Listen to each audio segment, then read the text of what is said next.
അതിനു വേണ്ടിയിട്ട് ഏർപ്പാടുകൾ ഉണ്ടാക്കി. ജനം അള്ളാഹുലേക്ക് അടുക്കാൻ 5 വലിയകൾ, 3 നബിമാർ, ഒരു ഷഹീദ് ഏർപ്പാടാക്കിയത് 5. 4 നബിമാർ, 3 നബിമാർ, ആദം, ഷീസ്, ഇദ്രീസ്, ഒരു ഷഹീദ് ബഹുമാനപ്പെട്ട ആദം നബിന്റെ രണ്ടാമത്തെ മോൻ ഹാബീൽ, പിന്നെ 5 ശൈഖുകൾ, വലിയുകൾ, വദ്, സുവാ, യഊഖ്, യഗൂസ്, നസ്ർ. 5, 3, 8, 1, 9 പേർ, നവരത്നങ്ങൾ. സുബ്ഹാനല്ലാഹ്. ഈ രീതിയിൽ സാധാരണക്കായ മനുഷ്യൻ തലവേദന വന്നാലും പോകുമായ 5 മഹാന്മാരുടെ ഖബറിന്റെ അടുക്കലേക്ക്, വയറുവേദന വന്നാലും പോകും ആ ഖബറിന്റെ അടുക്കലേക്ക്, കല്യാണം കഴിച്ചിട്ട് മക്കളില്ലെങ്കിലും പോകും ആ ഖബറിന്റെ അടുക്കലേക്ക്, തറകെട്ടിയിട്ട് വീടുണ്ടാക്കാൻ കഴിഞ്ഞിട്ടില്ലെങ്കിലും പോകുക ഖബറിന്റെ അടുക്കലേക്ക്, കച്ചവടം ചെയ്ത് ലാഭം കിട്ടിയിട്ടെങ്കിലും പോകുക ഖബറിന്റെ അടുക്കലേക്ക്. അല്ലാഹു തആല രോഗം തരും, രോഗം മാറ്റാൻ ഖബറിന്റെ അടുക്കലേക്ക് പോകും. അല്ലാഹ് ദാരിദ്ര്യം തരും, ദാരിദ്ര്യം മാറ്റാൻ അവർ ഖബറിന്റെ അടുക്കലേക്ക് പോകും. അല്ലാഹു തആല ഭാര്യയെ തരും, മക്കൾക്ക് വേണ്ടി ആ ഖബറിന്റെ അടുക്കലേക്ക് പോകും. എന്ന് വെച്ചതിന്റെ അർത്ഥം രോഗം തരുന്നവൻ അല്ലാഹ്, മാറ്റുന്നവർ ഈ ഖബറിലുള്ളവർ. വീട് തരാത്തവൻ അല്ലാഹ്, വീടുണ്ടാക്കി തരുന്നവർ ഖബറിലുള്ളവർ. രോഗിയാക്കുന്നത് അല്ലാഹ്, ആരോഗ്യം തരുന്നത് ഈ ഖബറിലുള്ളവർ. ആ ഒരു വിശ്വാസം ആ കാലഘട്ടത്തിലെ പുരോഹിതന്മാർ ഉണ്ടാക്കിയെടുത്തു. ശരിയാ, രോഗം തരുന്ന അല്ലാഹുവിനെ ആരും ഇഷ്ടപ്പെടില്ല, ബുദ്ധിമുട്ടുകൾ ഉണ്ടാക്കുന്ന അല്ലാഹുവിനെ ആരും ഇഷ്ടപ്പെടുകയില്ല. ആ രീതിയിൽ അള്ളാഹിനെ പറഞ്ഞ് ബോധ്യപ്പെടുത്തി കൊടുത്തു. അള്ളാഹ് ശിക്ഷിക്കുന്നവനാണ്, അള്ളാഹ് അസീസ് ദുന്തിഖാം, മുഖം നോക്കാതെ നടപടിയെടുക്കുന്നവനാണ്. അള്ളാഹ് ശദീദുൽ ഇദാബ്, ശിക്ഷിക്കുന്ന കടുപ്പപ്പെട്ട രീതിയിൽ ശിക്ഷിക്കുന്നവനാണ്. ഇത് മാത്രം ജനങ്ങൾക്ക് പറഞ്ഞു കൊടുത്തു. ആര്? ഭരണകൂടവും പുരോഹിതന്മാരും. സ്വാഭാവികമായും ശിക്ഷിക്കുന്ന അള്ളാഹിനെ വെറുത്തു ജനം, കരുണയില്ലാത്ത അള്ളാഹിനെ വെറുത്തു ജനം, രോഗം തരുന്ന അള്ളാഹിനെ ജനങ്ങൾക്ക് വേണ്ട. ഇതാണ് ഷിയാക്കൾ ആദ്യമായി ശൈഖുകളിലേക്ക് ജനങ്ങളെ തിരിക്കാൻ ഷിയാക്കൾ ഉണ്ടാക്കിയ വേല. അതായിരുന്നു, ഇതായിരുന്നു ഷിയ വിഭാഗത്തിലെ തുടക്കക്കാരായ മുഅ്തസിലികളും ഖദരിയാക്കളും ജബരിയാക്കളും ഒക്കെ ഉണ്ടാക്കിയ ഏർപ്പാട് ഇതായിരുന്നു. അള്ളാഹുവിനെ പറ്റിയുള്ള മതിപ്പ് പറഞ്ഞു പറഞ്ഞ് മനസ്സിൽ ഇല്ലാതാക്കി തീർക്കുക. ദാ നിങ്ങൾ പാപികളാണ്, അള്ളാഹ്ക്ക് നിങ്ങളോട് ഇഷ്ടമല്ല, അള്ളാഹ് നിങ്ങളെ ശിക്ഷിക്കാൻ കാത്തിരിക്കുകയാണ്, അള്ളാഹ് നിങ്ങളെ ബുദ്ധിമുട്ടിക്കാൻ കാത്തിരിക്കുക. അതുകൊണ്ട് നിങ്ങൾക്ക് രക്ഷ, ശിക്ഷിക്കാനും ബുദ്ധിമുട്ടിക്കാനും അവകാശമില്ലാത്ത കാരുണ്യത്തിന്റെ അടയാളങ്ങളായ ഈ ഖബറാളികളാണ് നിങ്ങളെ കാര്യങ്ങൾ ചെയ്തു തരേണ്ടത്. ഇതാണ് അവരുടെ സാധാരണക്കാരായ ജനങ്ങളെ ഭരണകൂടവും ആ ഭരണകൂടത്തെ താങ്ങി നിർത്തുന്ന പൗരോഹിത്യവും എല്ലാ കാലഘട്ടത്തിലും ശ്രമിച്ചത് അങ്ങനെയാണ്. ഈ രീതിയിൽ അതിശക്തമായ ഒരു ഭരണം നിലവിൽ വന്നു. ഈ രീതിയിൽ അതിശക്തമായ ഒരു പുരോഹിത വൃന്ദം നിലവിൽ വന്നു. അവരുടെ പിറകിൽ ഭൂരിപക്ഷം വരുന്ന സാധാരണക്കാരന്റെ സപ്പോർട്ടും വന്നു. അങ്ങനെ തുടക്കത്തിൽ ആദ്യമായി മനുഷ്യചരിത്രത്തിൽ ഇസ്ലാമിക സമൂഹത്തിൽ, മുസ്ലിം സമൂഹത്തിൽ അവർ നിസ്കരിക്കുന്നവരായിരുന്നു, അവർ നോമ്പ് നോക്കുന്നവരായിരുന്നു, അവർ സക്കാത്ത് കൊടുക്കുന്നവരായിരുന്നു, ഒപ്പം കുറ്റങ്ങളും കൃത്യങ്ങളും ചെയ്യുകയും ചെയ്യുന്നവരുമായിരുന്നു. അതിനോടൊപ്പം ഇപ്പോൾ അവർ ശിർക്ക് ചെയ്യുന്നവരും കൂടി ആയപ്പോൾ അല്ലാഹു തആല എന്ത് ചെയ്തു? ഫബഅസല്ലാഹു ഇലൈഹിം നൂഹൻ റസൂലാ. റസൂൽ ആവശ്യമായി. വല്ലാഹു അലാ മാ യശാഉ ഖദീർ. തൗഹീദിന്റെ 6ാമത്തെ ഘടകമാണ് വഹുവ അലാ കുല്ലി ഷൈഇൻ ഖദീർ. ലാ ഇലാഹ ഇല്ലല്ലാഹു വഹദ ലാ ശരീക ലഹു ലഹുൽ മുൽക് വലഹുൽ ഹംദ് വഹുവ അലാ കുല്ലി ഷൈഇൻ ഖദീർ. ലാ ഇലാഹ ഇല്ലല്ലാഹ് ഐ ലാ മഅബൂദ ബിഹഖ്ഇൻ ഇല്ലല്ലാഹ് ഒന്നാമത്തെ. വഹദ തൗഹീദിന്റെ 2ാമത്തെ പ്രഖ്യാപനം. ലാ ശരീക ലഹു 3ാമത്തെ പ്രഖ്യാപിക്കുക. ലഹുൽ ഹംദ് 4ാമത്തെ. ലഹുൽ മുൽക് വലഹുൽ ഹംദ് 5ാമത്തെ. വഹുവ അലാ കുല്ലി ഷൈഇൻ ഖദീർ. വഹുവ അലാ കുല്ലി ഷൈഇൻ ഖദീർ ലാ ഇലാഹ ഇല്ലല്ലാഹുമായിട്ട് ബന്ധിപ്പിക്കലോടുകൂടി അടിമയായി, ഉടമയായി. എന്നാണ് ഈമാൻ.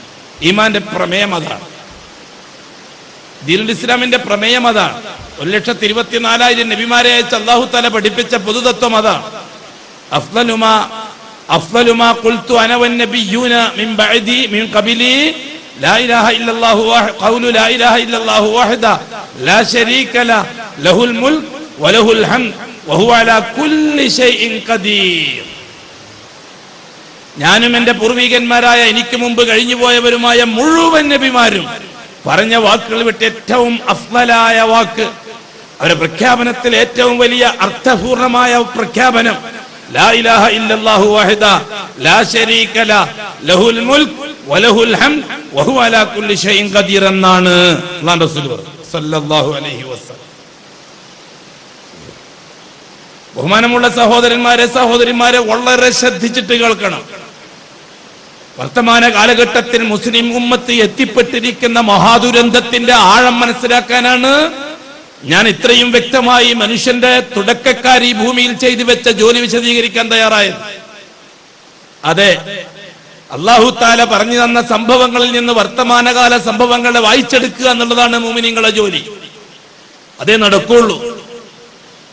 ഞാൻ മറന്നിട്ടില്ല വിഷയം. ഇൽം എന്താണ് ജഹ്ൽ എന്താണ് വിശദീകരിക്കുന്നിടത്താണ് ഞാൻ നീങ്ങിയത്. നല്ല ഓർമ്മയുണ്ട് എനിക്ക്. അള്ളാഹു പൂർത്തിയാക്കാൻ തൗഫീഖ് തരട്ടെ. ബഹുമാനമുള്ള സഹോദരങ്ങളെ സഹോദരിമാരെ, ആദം അലൈഹിസ്സലാത്തു വസ്സലാം നബി മാത്രമാണ്, റസൂലല്ല. അന്നുബുവത്തു ലിത്തർബിയ. ആദം അലൈഹിസ്സലാത്തു വസ്സലാമിന്റെ ഒന്നാമത്തെ തലമുറയായ മക്കൾക്ക് ലാ ഇലാഹ ഇല്ലല്ലാഹയിൽ അവരെ ഉറപ്പിച്ചു നിർത്താനുള്ള സംവിധാനമാണ് ആദം നബിന്റെ കയ്യിൽ അല്ലാഹു തആല കൊടുത്തത്. അവരാരെയും അല്ലാഹു തആല മുശ്രിക്കാക്കിയില്ല. അല്ലാഹു അല്ലാത്തൊരു ശക്തിയെ ആശ്രയിക്കാൻ അവർക്ക് കഴിയില്ല. അല്ലാഹു അല്ലാത്തൊരു വ്യക്തിയെ ആശ്രയിക്കാൻ അവർക്ക് കഴിയില്ല സഹോദരങ്ങളെ. കാരണം അവർ അല്ലാഹുവിനെ നേരിട്ട് കണ്ടവരാണ്. അല്ലാഹുവിന്റെ കസ്റ്റഡിയിൽ കുറെ കാലം ജീവിച്ചവരാണ് അവർ. ആദം ഹവ്വ സ്വർഗത്തിൽ കഴിച്ചു കൂട്ടിയവരാണ്. മലക്കുകളുടെ ലോകത്ത് കഴിച്ചു കൂട്ടിയവരാണ്. വാനലോകത്തിന്റെ സംഭവവികാസങ്ങൾ നന്നായി കാണുകയും അറിയുകയും ചെയ്ത വ്യക്തിയാണ് ആദം. അതുകൊണ്ട് തന്നെ അല്ലാഹുവിനല്ലാത്തൊരു വ്യക്തി അവർക്ക് പരിചയമില്ല. അല്ലാഹു അല്ലാത്തൊരു ശക്തി അവർക്ക് പരിചയമില്ല. അല്ലാഹു അല്ലാത്തൊരു സൃഷ്ടി, അല്ലാഹുവിന്റെ സൃഷ്ടി എന്നുള്ളതിലൊക്കെ മലക്കുകളെല്ലാം ഇവർക്ക് സുജൂദ് ചെയ്യുന്നതായിട്ട് അനുഭവപ്പെട്ടവരാണ്. അതുകൊണ്ട് തന്നെ മനുഷ്യൻ അല്ലാഹു അല്ലാത്തവരുടെ മുമ്പിൽ പോയി സുജൂദ് ചെയ്യുന്ന പരിചയമേ അവർക്കില്ല. ഉത്കൃഷ്ടരായ മലക്കുകളെ കൊണ്ട് അല്ലാഹു സുജൂദ് ചെയ്യിപ്പിക്കുക വഴി മനുഷ്യൻ അല്ലാഹ്ക്ക് മാത്രം സുജൂദ് ചെയ്യേണ്ടവരാണ് എന്ന ബഹുമതിയിലേക്ക് ഉയർത്തപ്പെട്ടവരാണ് അവർ. ഇതൊക്കെ കണ്ടും കേട്ടും മനസ്സിലാക്കി ഭൂമിയിലേക്ക് വന്നവർക്ക് അല്ലാഹു അല്ലാത്ത ശക്തി വ്യക്തികളെ പരിചയമില്ല. പരാതികളും ആവലാതികളും അവർക്കുണ്ട്. അല്ലാഹു അല്ലാത്തവർ തന്നെ മുമ്പിൽ അത് വെക്കാൻ അവർ തയ്യാറല്ല. അവർ വാനലോകത്ത് വെച്ച് പരിചയപ്പെട്ടത് അല്ലാഹുവിനെയാണ്. ഭൂമിയിലെത്തിയപ്പോൾ കിട്ടുന്ന വഹി അല്ലാഹുവിൽ നിന്നാണ് നിർദ്ദേശങ്ങൾ കിട്ടിക്കൊണ്ടിരിക്കുന്നത്. അല്ലാഹു തആല പറഞ്ഞു അവരോട് ഖുൽ നഹ്ബിതു മിൻഹാ ഖുൽ നഹ്ബിതു ബഅദുകും ലിബഅദിൻ അദു ലക്കും ഫിൽ അർളി മുസ്തഖറുൻ വമതാഉൻ ഇലാഹീൻ. ആദമേ, ഇനി നിങ്ങൾ ഭൂമിയിൽ പോയി താമസിക്കണം. ഭൂമിയിൽ നിങ്ങൾക്ക് താമസിക്കാനുള്ള സൗകര്യം ഏർപ്പാടാക്കിയിട്ടുണ്ട്. ഭൂമി നിങ്ങൾക്ക് തിന്നാനും കുടിക്കാനുള്ള വിഭവങ്ങൾ മത്തായി തർത്തീബാക്കി വെച്ചിട്ടുണ്ട്. കുറച്ചു കാലത്തേക്ക് നിങ്ങൾ അവിടെ പോയി താമസിച്ചോളീൻ. നിർദ്ദേശം വന്ന അല്ലാഹുവിൽ നിന്നാണ്. എന്നിട്ട് അല്ലാഹു സുബ്ഹാനഹു വ തആല വീണ്ടും നിർദ്ദേശങ്ങൾ അയക്കുകയാണ്. വഖുൽ നഹ്ബിതു മിൻഹാ ജമീഅ ഇമ്മാ യഅതിയന്നകും മിന്നി ഹുദാ ഫമൻ തബിയ ഹുദായ ഫലാ ഖൗഫുൻ അലൈഹിം വലാ ഹും യഹ്സനൂൻ. അങ്ങനെ അടിക്കടി ആദമിന് ആകാശലോകത്തുനിന്ന് ജീവിക്കാനുള്ള നിർദ്ദേശങ്ങൾ വരികയാണ്. ഇത് കണ്ടും കേട്ടും അറിഞ്ഞും മനസ്സിലാക്കിയ ആദം നബിക്കും ആദം നബിന്റെ പ്രഥമമായ ആദം നബിന്റെ മക്കൾക്കും ആൺമക്കൾക്കും പെൺമക്കൾക്കും ഇവർക്കാർക്കും അല്ലാഹു അല്ലാത്ത ആരെയും പരിചയമില്ല. അവരുടെ ആവശ്യങ്ങൾ അല്ലാഹു അല്ലാത്തവരെ മുമ്പിൽ അവർ വെച്ചില്ല. അതിലവർ ശീലിച്ചിട്ടില്ല. അല്ലാഹു അല്ലാത്ത ഒന്നിന്റെ ശക്തിയായിട്ട് അവർ കണ്ടിട്ടില്ല. കാരണം അവർ കണ്ടും കേട്ടും അറിഞ്ഞും കൊണ്ടും വന്നവരാണ് ആകാശലോകത്തുനിന്ന്. അതുകൊണ്ട് അവർ ശിർക്കിലെത്തുന്ന പരിപാടിയില്ല. ശൈത്താൻ ഒരുപാട് ശ്രമിച്ചു, പക്ഷെ എത്തിക്കാൻ അവരെ കൊണ്ട് സാധിക്കയില്ല. ആ രീതിയിൽ അല്ലാഹു തആല ഇസ്മത്ത് നൽകി അയച്ചവരാണ് അവർ. മനുഷ്യചരിത്രത്തിലെ ആദ്യത്തെ തലമുറയാണവർ. അവര് വേണം മാതൃക കാണിച്ചു കൊടുക്കാൻ. മാതൃകാ പുരുഷന്മാരെ അല്ലാഹു എപ്പോഴും ദ്രോഹിക്കാറില്ല, പരീക്ഷണം നടത്തി വിജയിപ്പിക്കാറേ ഉള്ളൂ. മാതൃകാ പുരുഷന്മാരെ അല്ലാഹു തആല ഒരിക്കലും നഷ്ടപ്പെടുത്തി കളയാറില്ല. ഇവിടെ നിന്നാണ് ബഹുമാനപ്പെട്ട നൂഹ് നബി വരെയുള്ള കാലഘട്ടം എത്തിച്ചേരുന്നത്. അതിന്റെ ഇടയിൽ വേറെ ഒരു സംവിധാനവും ലോകത്ത് വന്നില്ല. ഇന്ന് കാണുന്ന ഹിന്ദുമതം അതിനുശേഷം വന്നതാണ്. ക്രിസ്തുമതം ആകെ 2000 കൊല്ലമായിട്ടുള്ളൂ വന്നിട്ട്. ജൂതമതം ആകെ 4000 കൊല്ലമായിട്ടുള്ളൂ വന്നിട്ട്. ദ്രാവിഡ മതം ആകെ 9000 കൊല്ലമായിട്ടുള്ളൂ വന്നിട്ട്. ആര്യമതം 6000 കൊല്ലം ശേഷം വന്നതാണ്. ആദം അലൈഹിസ്സലാത്തു വസ്സലാമിന്റെയും നൂഹിന്റെയും ഇടയിൽ മുസ്ലിമീങ്ങളില്ലാത്തൊരു സമൂഹമില്ല. മുസ്ലിമീങ്ങളല്ലാത്തൊരു വിഭാഗമില്ല, വേറൊരു ആരാധനാ രീതിയില്ല. ആദമി ശരീഅത്തനുസരിച്ച് നിസ്കരിക്കുന്നവരാണവർ, ആദമി ശരീഅത്തനുസരിച്ച് നോമ്പ് നോക്കുന്നവരാണവർ, ആദമി ശരീഅത്തനുസരിച്ച് സക്കാത്ത് കൊടുക്കുന്നവരാണവർ, ആദമി ശരീഅത്തനുസരിച്ച് ദിക്ർ തസ്ബീഹാത്തുകൾ ചൊല്ലുന്നവരാണവർ. അതോടൊപ്പം നിസ്കരിച്ചുകൊണ്ടിരിക്കവേ നോമ്പ് നോറ്റുകൊണ്ടിരിക്കവെയാണ് ശൈത്താൻ അവരിൽ പ്രവേശിക്കുന്നത്. എന്നിട്ടാണ് അവരെ ഈ പറയപ്പെട്ട 5 മഹാന്മാരുടെ ഖബറുകളുമായിട്ട് കണക്ഷൻ ചെയ്യുന്നത്. എന്ന് വെച്ചാൽ അർത്ഥം, ആദ്യത്തെ റസൂൽ വന്നത് മുസ്ലിമീങ്ങളിലാണ്. ആദ്യത്തെ റസൂൽ വന്നത് മറ്റു മതങ്ങളിലല്ല. അങ്ങനെ ഒരു മതം ഉണ്ടായിട്ടില്ല. ചരിത്രത്തിൽ അങ്ങനത്തെ ഒരു മതം കാണിച്ചു തരാൻ കഴിയില്ല. മുസ്ലിമീങ്ങൾ, അന്നത്തെ മുസ്ലിമീങ്ങൾ ആരും ഒരു മതത്തിന്റെ പേരിൽ അറിയപ്പെട്ടിട്ടില്ല, ഇസ്ലാമിന്റെ പേരിലല്ലാതെ. മുസ്ലിം കുടുംബമാണ് അവരുടേത്. അവർ വലിയകളുടെ കുടുംബമാണ്, ഷെയ്ഖുകളുടെ കുടുംബമാണ്, അമ്പിയാക്കളുടെ കുടുംബമാണ്, അബ്ബാക്കളുടെ പേരക്കുട്ടികളാണ്. അവരെയാണ് ശൈത്താൻ ഈ ജാറത്തിലെത്തിച്ചത്. ഈ 5 ഖബറാളികളെ വെച്ചുകൊണ്ടുള്ള ജാറം വെച്ചുകൊണ്ട് ശൈത്താൻ കളിച്ചത്. ക്രമത്തിൽ അവർ എന്ത് ചെയ്തു? നിസ്കരിച്ചുകൊണ്ട് തന്നെ, നോമ്പ് നോറ്റുകൊണ്ട് തന്നെ, ദിക്ർ തസ്ബീഹാത്തുകൾ ചെയ്തുകൊണ്ട് തന്നെ ഖബറാളികളുമായി ബന്ധപ്പെട്ട ആവശ്യ പൂർത്തീകരണത്തിന് അല്ലാഹനെ സമീപിക്കുന്ന ഒരവസ്ഥയിലെത്തി. ഇത് അപകടമാണ്, ഇത് അപകടമാണെന്ന് പ്രഖ്യാപിച്ചുകൊണ്ട് അല്ലാഹു തആല നൂഹ് നബിയെ റസൂലാക്കി അയച്ചു. ഇപ്പോഴാണ് റസൂൽ വന്നത്. 4ാമത്തെ നബിയാണ് ബഹുമാനപ്പെട്ട നൂഹ് നബി. പക്ഷെ 1ാമത്തെ റസൂലാണ്. എന്താണ് മൽ ഫർഖു ബൈനൻ നബിയ്യി വർ റസൂൽ? എന്താണ് നബിന്റെയും റസൂലിന്റെയും വ്യത്യാസം? അൻ-നബിയ്യു ഊഹിയ ഇലൈഹി വലം യുഅ്മർ ബിതബ്ലീഗിഹി വർ റസൂൽ ഊഹിയ ഇലൈഹി വഉമിറ ബിതബ്ലീഗിഹി. നബി എന്ന് പറഞ്ഞാൽ അവർക്ക് അള്ളാന്റെ ഭാഗത്തുനിന്ന് ജിബ്രീൽ മുഖേന വഹ്യ് കിട്ടും. പക്ഷേ അവരുടെ അമലുകൾ ശരിയാക്കാനുള്ള തർബിയത്തായിരിക്കും ആ വഹ്യ്. അവരുടെയും അവരുടെ ഭാര്യ മക്കളുടെയും മറ്റും അമലുകൾ നേരെയാക്കാനുള്ള തർബിയത്തായിരിക്കും ആ വഹ്യ്.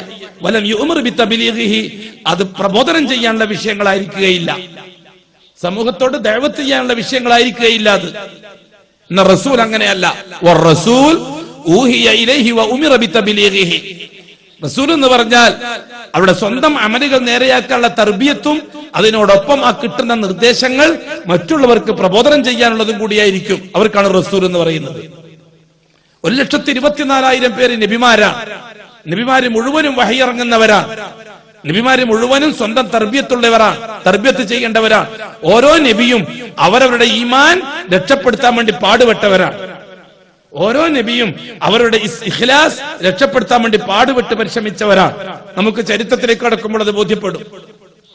അള്ളാഹു പറഞ്ഞ ചരിത്രങ്ങളിലേക്ക് കടക്കുമ്പോൾ നമുക്കത് ബോധ്യപ്പെടും. ഓരോ വ്യക്തിയും അവരവന്റെ ഈമാൻ രക്ഷപ്പെടുത്താൻ വേണ്ടി എത്രത്തോളം കടക്കേണ്ടത് പറയാൻ വേണ്ടിയിട്ടാണല്ലോ നമ്മൾ ഈ ചരിത്രത്തിലേക്ക് കടന്നത്.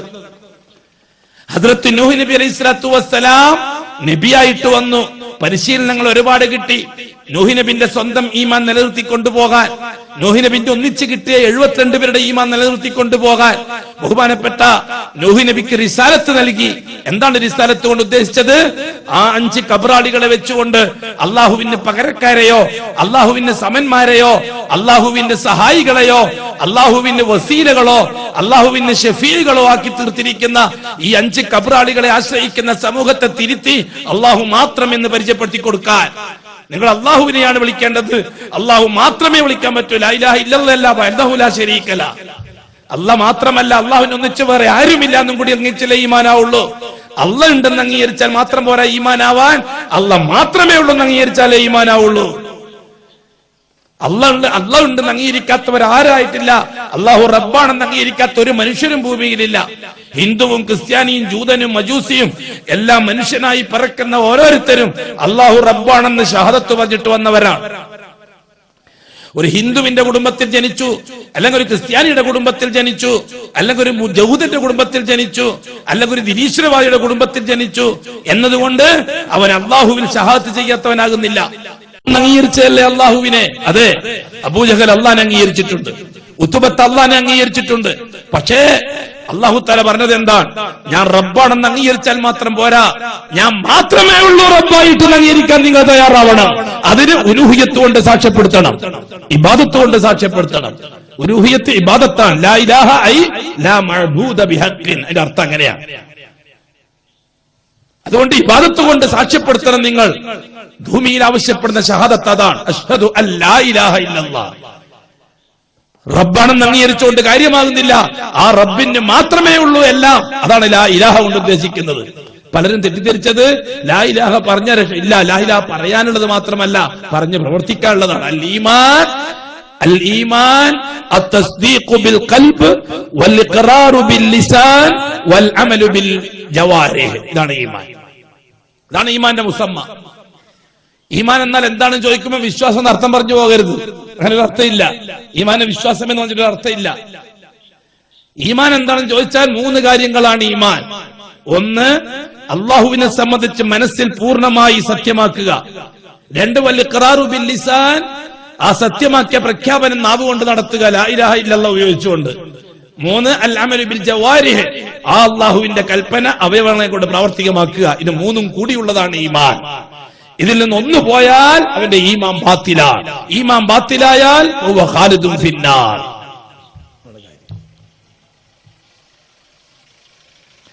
ഹദ്റത്ത് നൂഹ് നബി അലൈഹിസ്സലാത്തു വസ്സലാമിനെ സംബന്ധിച്ച് അല്ലാഹു തആല പറയട്ടെ, ഇന്നാ അർസൽനാ നൂഹൻ ഇലാ ഖൗമി, തീർച്ചയായും നൂഹിന്റെ ഖൗമിലേക്ക് നാം റസൂലാക്കി നിയോഗിക്കുകയുണ്ടായി. ഏതാണ് നൂഹിന്റെ ഖൗമ്? ആദം നബി അലൈഹിസ്സലാത്തു വസ്സലാമിന്റെ 12ാമത്തെ തലമുറ. ഇതുവരെയും ഒരു റസൂലിന്റെ ആവശ്യം അവർക്ക് നേരിട്ടിട്ടില്ല. അവർ മുസ്ലിമുകളായിരുന്നു, മുഅ്മിനീങ്ങളായിരുന്നു, മുഖ്ലിസുകളായിരുന്നു, മുവഹിദുകളായിരുന്നു. കാലക്രമത്തിൽ അവർ മരിച്ചുപോയ മഹാന്മാരുടെ ഖബറുകൾ വെച്ച് അള്ളാഹുവിലേക്ക് അടുക്കാൻ തുടങ്ങി.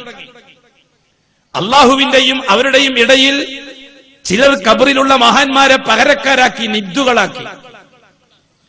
ചിലർ ഖബറിലുള്ള മഹാന്മാരെ അള്ളാഹുവിന്റെ പാർട്ട്ണർമാരാക്കി, ശരീക്കുകളാക്കി. ചിലർ ഖബറുകളിലുള്ള മഹാന്മാരെ ലഹീറുകളാക്കി, സഹായികൾ. അള്ളാഹ് കാര്യം നടത്തുന്നവൻ അള്ളാഹുവാണ്, പക്ഷെ ചെറിയൊരു സഹായം ഇവരെ വാങ്ങാം. ചിലർ ഖബറിലുള്ള മഹാന്മാരെ ഷഫീഉകളാക്കി, ഷഫീഉകൾ. ശൈത്താൻ ഖബറുകളെ വെച്ചുകൊണ്ട് 5 തസ്തികകൾ സൃഷ്ടിച്ചിട്ടുണ്ട്. 5 കാറ്റഗറിയാണ് ശിർക്ക്. അതിൽ 1ാമത്തെ കാറ്റഗറി നിദ്ദാണ്. നിദ്, ലാ തജ്അലു ലില്ലാഹി അന്ദാദാ, നിദ്ദിന്റെ ജമ്മാണ് അന്താദ്. 1ാമത്തെ കാറ്റഗറി നിദ്ദാണ്, കടുകട്ടിയുള്ളതാണത്. അള്ളാഹുവിനെ പാടെ മാറ്റി നിർത്തുക, അള്ളാഹുവിന് പകരം ഈ പറയപ്പെടുന്ന മഹാന്മാരെ അവരോധിക്കുക. ഇതാണ് നിദ്. ഇതാണ് എല്ലാ കാലഘട്ടത്തിനും ശക്തിയായ കുഫറിന്റെ ആൾക്കാർ ചെയ്തുകൊണ്ടിരുന്നത്. 2ാമത്തെ തസ്തിക ശിർക്കാണ്, പാർട്ട്ണർഷിപ്പ്. നേരത്തത് പൂർണ്ണമായും അള്ളാഹിനെ മാറ്റി നിർത്തുക, എന്നിട്ട് അള്ളാഹ്ക്ക് പകരം പൂർണ്ണമായി ഒരാൾ അവരോധിക്കുക. 2ാമത്തത് പാർട്ട്ണർഷിപ്പ് മാത്രം. അള്ളാഹുവിനുണ്ട്, ഒപ്പം കുറച്ച് ഇവർക്കുണ്ട്. അള്ളാഹു നിർമ്മിക്കുന്നവനാണ്, നിർമ്മാണത്തിന്റെ ഒരു ചെറിയ ഭാഗം ഇവർക്കും. അള്ളാഹു നിയന്ത്രിക്കുന്നവനാണ്, നിയന്ത്രണത്തിന്റെ ചെറിയ ഭാഗം ഇവർക്കും. കടലിനെ നിയന്ത്രിക്കുന്ന അള്ളാഹുവാണ്, ചെറിയൊരു ഭാഗം ഹിളിർന്നു. ഈ രീതിയിൽ പാർട്ട്ണർഷിപ്പ്, അള്ളാഹുവിന്റെ ഉലൂഹിയത്തിലുള്ള ശിർക്ക് പാർട്ട്ണർഷിപ്പ്, റുബൂബിയത്തിലുള്ള പാർട്ട്ണർഷിപ്പ്, അഥവാ അള്ളാഹുവിന്റെ മാലിക്കിയത്തിൽ, ഉടമസ്ഥതാവകാശത്തിൽ ഉടമസ്ഥൻ അള്ളാഹുവാണ്, പക്ഷെ ചെറിയൊരു അംശം ഇവർക്കും. ഖൽഖ്, നിർമ്മാണം അള്ളാന്റേതാണ്, പക്ഷെ ചെറിയൊരു അംശം ഇവർക്കും. നിയന്ത്രണം അള്ളാഹുവിനാണ്, ചെറിയൊരു അംശം ഇവർക്കും. ഉടമസ്ഥൻ അള്ളാഹുവാണെന്ന് ക്രിസ്ത്യാനികൾ സമ്മതിക്കുന്നു. പിന്നെ ഈസാ അലൈഹിസ്സലാത്തു വസ്സലാമിന്റെ ജോലി എന്താണ്? അള്ളാഹു രോഗം തരുന്നു, രോഗത്തെ ഈസാ നബി നിയന്ത്രിക്കുന്നു. ജൂതന്മാരുടെ വിശ്വാസം എന്താണ്? രോഗം അള്ളാഹു തരുന്നു, ബഹുമാനപ്പെട്ട ഉസൈർ നബി രോഗത്തെ നിയന്ത്രിക്കുന്നു. അതുകൊണ്ട് രോഗത്തെ തരുന്ന അള്ളാഹിനെ നമുക്ക് വേണ്ട, രോഗത്തെ നിയന്ത്രിക്കുന്ന യേശുവിനെ മതി. ക്രിസ്ത്യാനിസം. രോഗം തരുന്ന അള്ളാഹിനെ നമുക്ക് വേണ്ട, രോഗത്തെ നിയന്ത്രിക്കുന്ന ഉസൈറിനെ മതി. ജൂദൈസം. രോഗം തരുന്ന അള്ളാഹിനെ നമുക്ക് വേണ്ട, രോഗം നിയന്ത്രിക്കുന്ന ജാറത്തുൽ ശൈഖ് നമുക്ക് മതി. ഒബിസിസം. ഇത്രയുള്ള കാര്യം. എല്ലാ കാലഘട്ടത്തിലുള്ള അവസ്ഥയെ പറഞ്ഞു. നൂഹ്നബിന്റെ കാലഘട്ടത്തെ ചരിത്രത്തെ പറയുന്നു. എന്നെ കണ്ട കിണ്ണകെട്ടവനെ പോലെ തോന്നുന്നുണ്ടോ നിങ്ങൾക്ക് ആർക്കും തോന്നിപ്പോവും ചെയ്യണം. തോന്നിയ പ്രശ്നമൊന്നുമില്ല. എന്നാലും മനുഷ്യ ചരിത്രത്തിന്റെ പ്രാരംഭഘട്ടം, ദീനുൽ ഇസ്ലാം വന്ന വഴി, ഈമാൻ വന്ന വഴി, ശിർക്ക് വന്ന വഴി, അതിന്റെ പ്രാഥമിക ഘട്ടം മനസ്സിലായാൽ പിന്നെ ബാക്കിയുള്ളത് മനസ്സിലാക്കാൻ നമുക്ക് ബുദ്ധിമുട്ടുണ്ടാവില്ല. കാരണം അല്ലാഹു തആല ഇതിന്റെ ഫൗണ്ടേഷൻ ചെയ്യുന്നത് ആദമീ നുബുവത്തോടെയാണ്. അള്ളാഹുവിന്റെ ഫൗണ്ടേഷൻ ഉറപ്പിക്കുന്നത് ആദമീൻ ശരീഅത്തിലൂടെയാണ്. 5 ശരീഅത്താണ് ദുനിയാവിൽ. അതിൽ 1ാമത്തെ ശരീഅത്ത് ആദമീ ശരീഅത്താണ്. 6 ശരീഅത്ത്. ഒന്നാമത്തെ ശരീഅത്ത് ആദമി ശരീഅത്താണ്, രണ്ടാമത്തത് നൂഹി ശരീഅത്ത്, മൂന്നാമത്തത് ഇബ്രാഹിമി ശരിയ, നാലാമത്തത് മൂസ ശരിയ, നാലാമത്തത് ഈസ ശരിയ, അഞ്ചാമത്തത് മുഹമ്മദി ശരിയ. മുഹമ്മദ് മുസ്തഫ തങ്ങൾക്ക് ശേഷം വേറെ റസൂലോ നബിയോ ഇല്ല, അതുകൊണ്ട് പുതിയ ശരീഅത്തും ഇല്ല.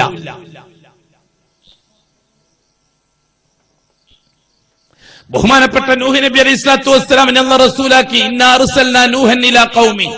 ആരാണ് ഈ ഖൗം എന്ന് പറഞ്ഞത്? നമ്മൾ പറഞ്ഞ ഖൗം. കാലക്രമത്തിൽ ഈ ഖബറുകളെ മോടി പിടിപ്പിച്ച് അതിന്റെ പേരിൽ ഒരു ഭരണകൂടം സ്ഥാപിച്ചു അവർ ഇറാഖിൽ. ഖബറിന്റെ പേരിലാണ് അവർ ഖബർ.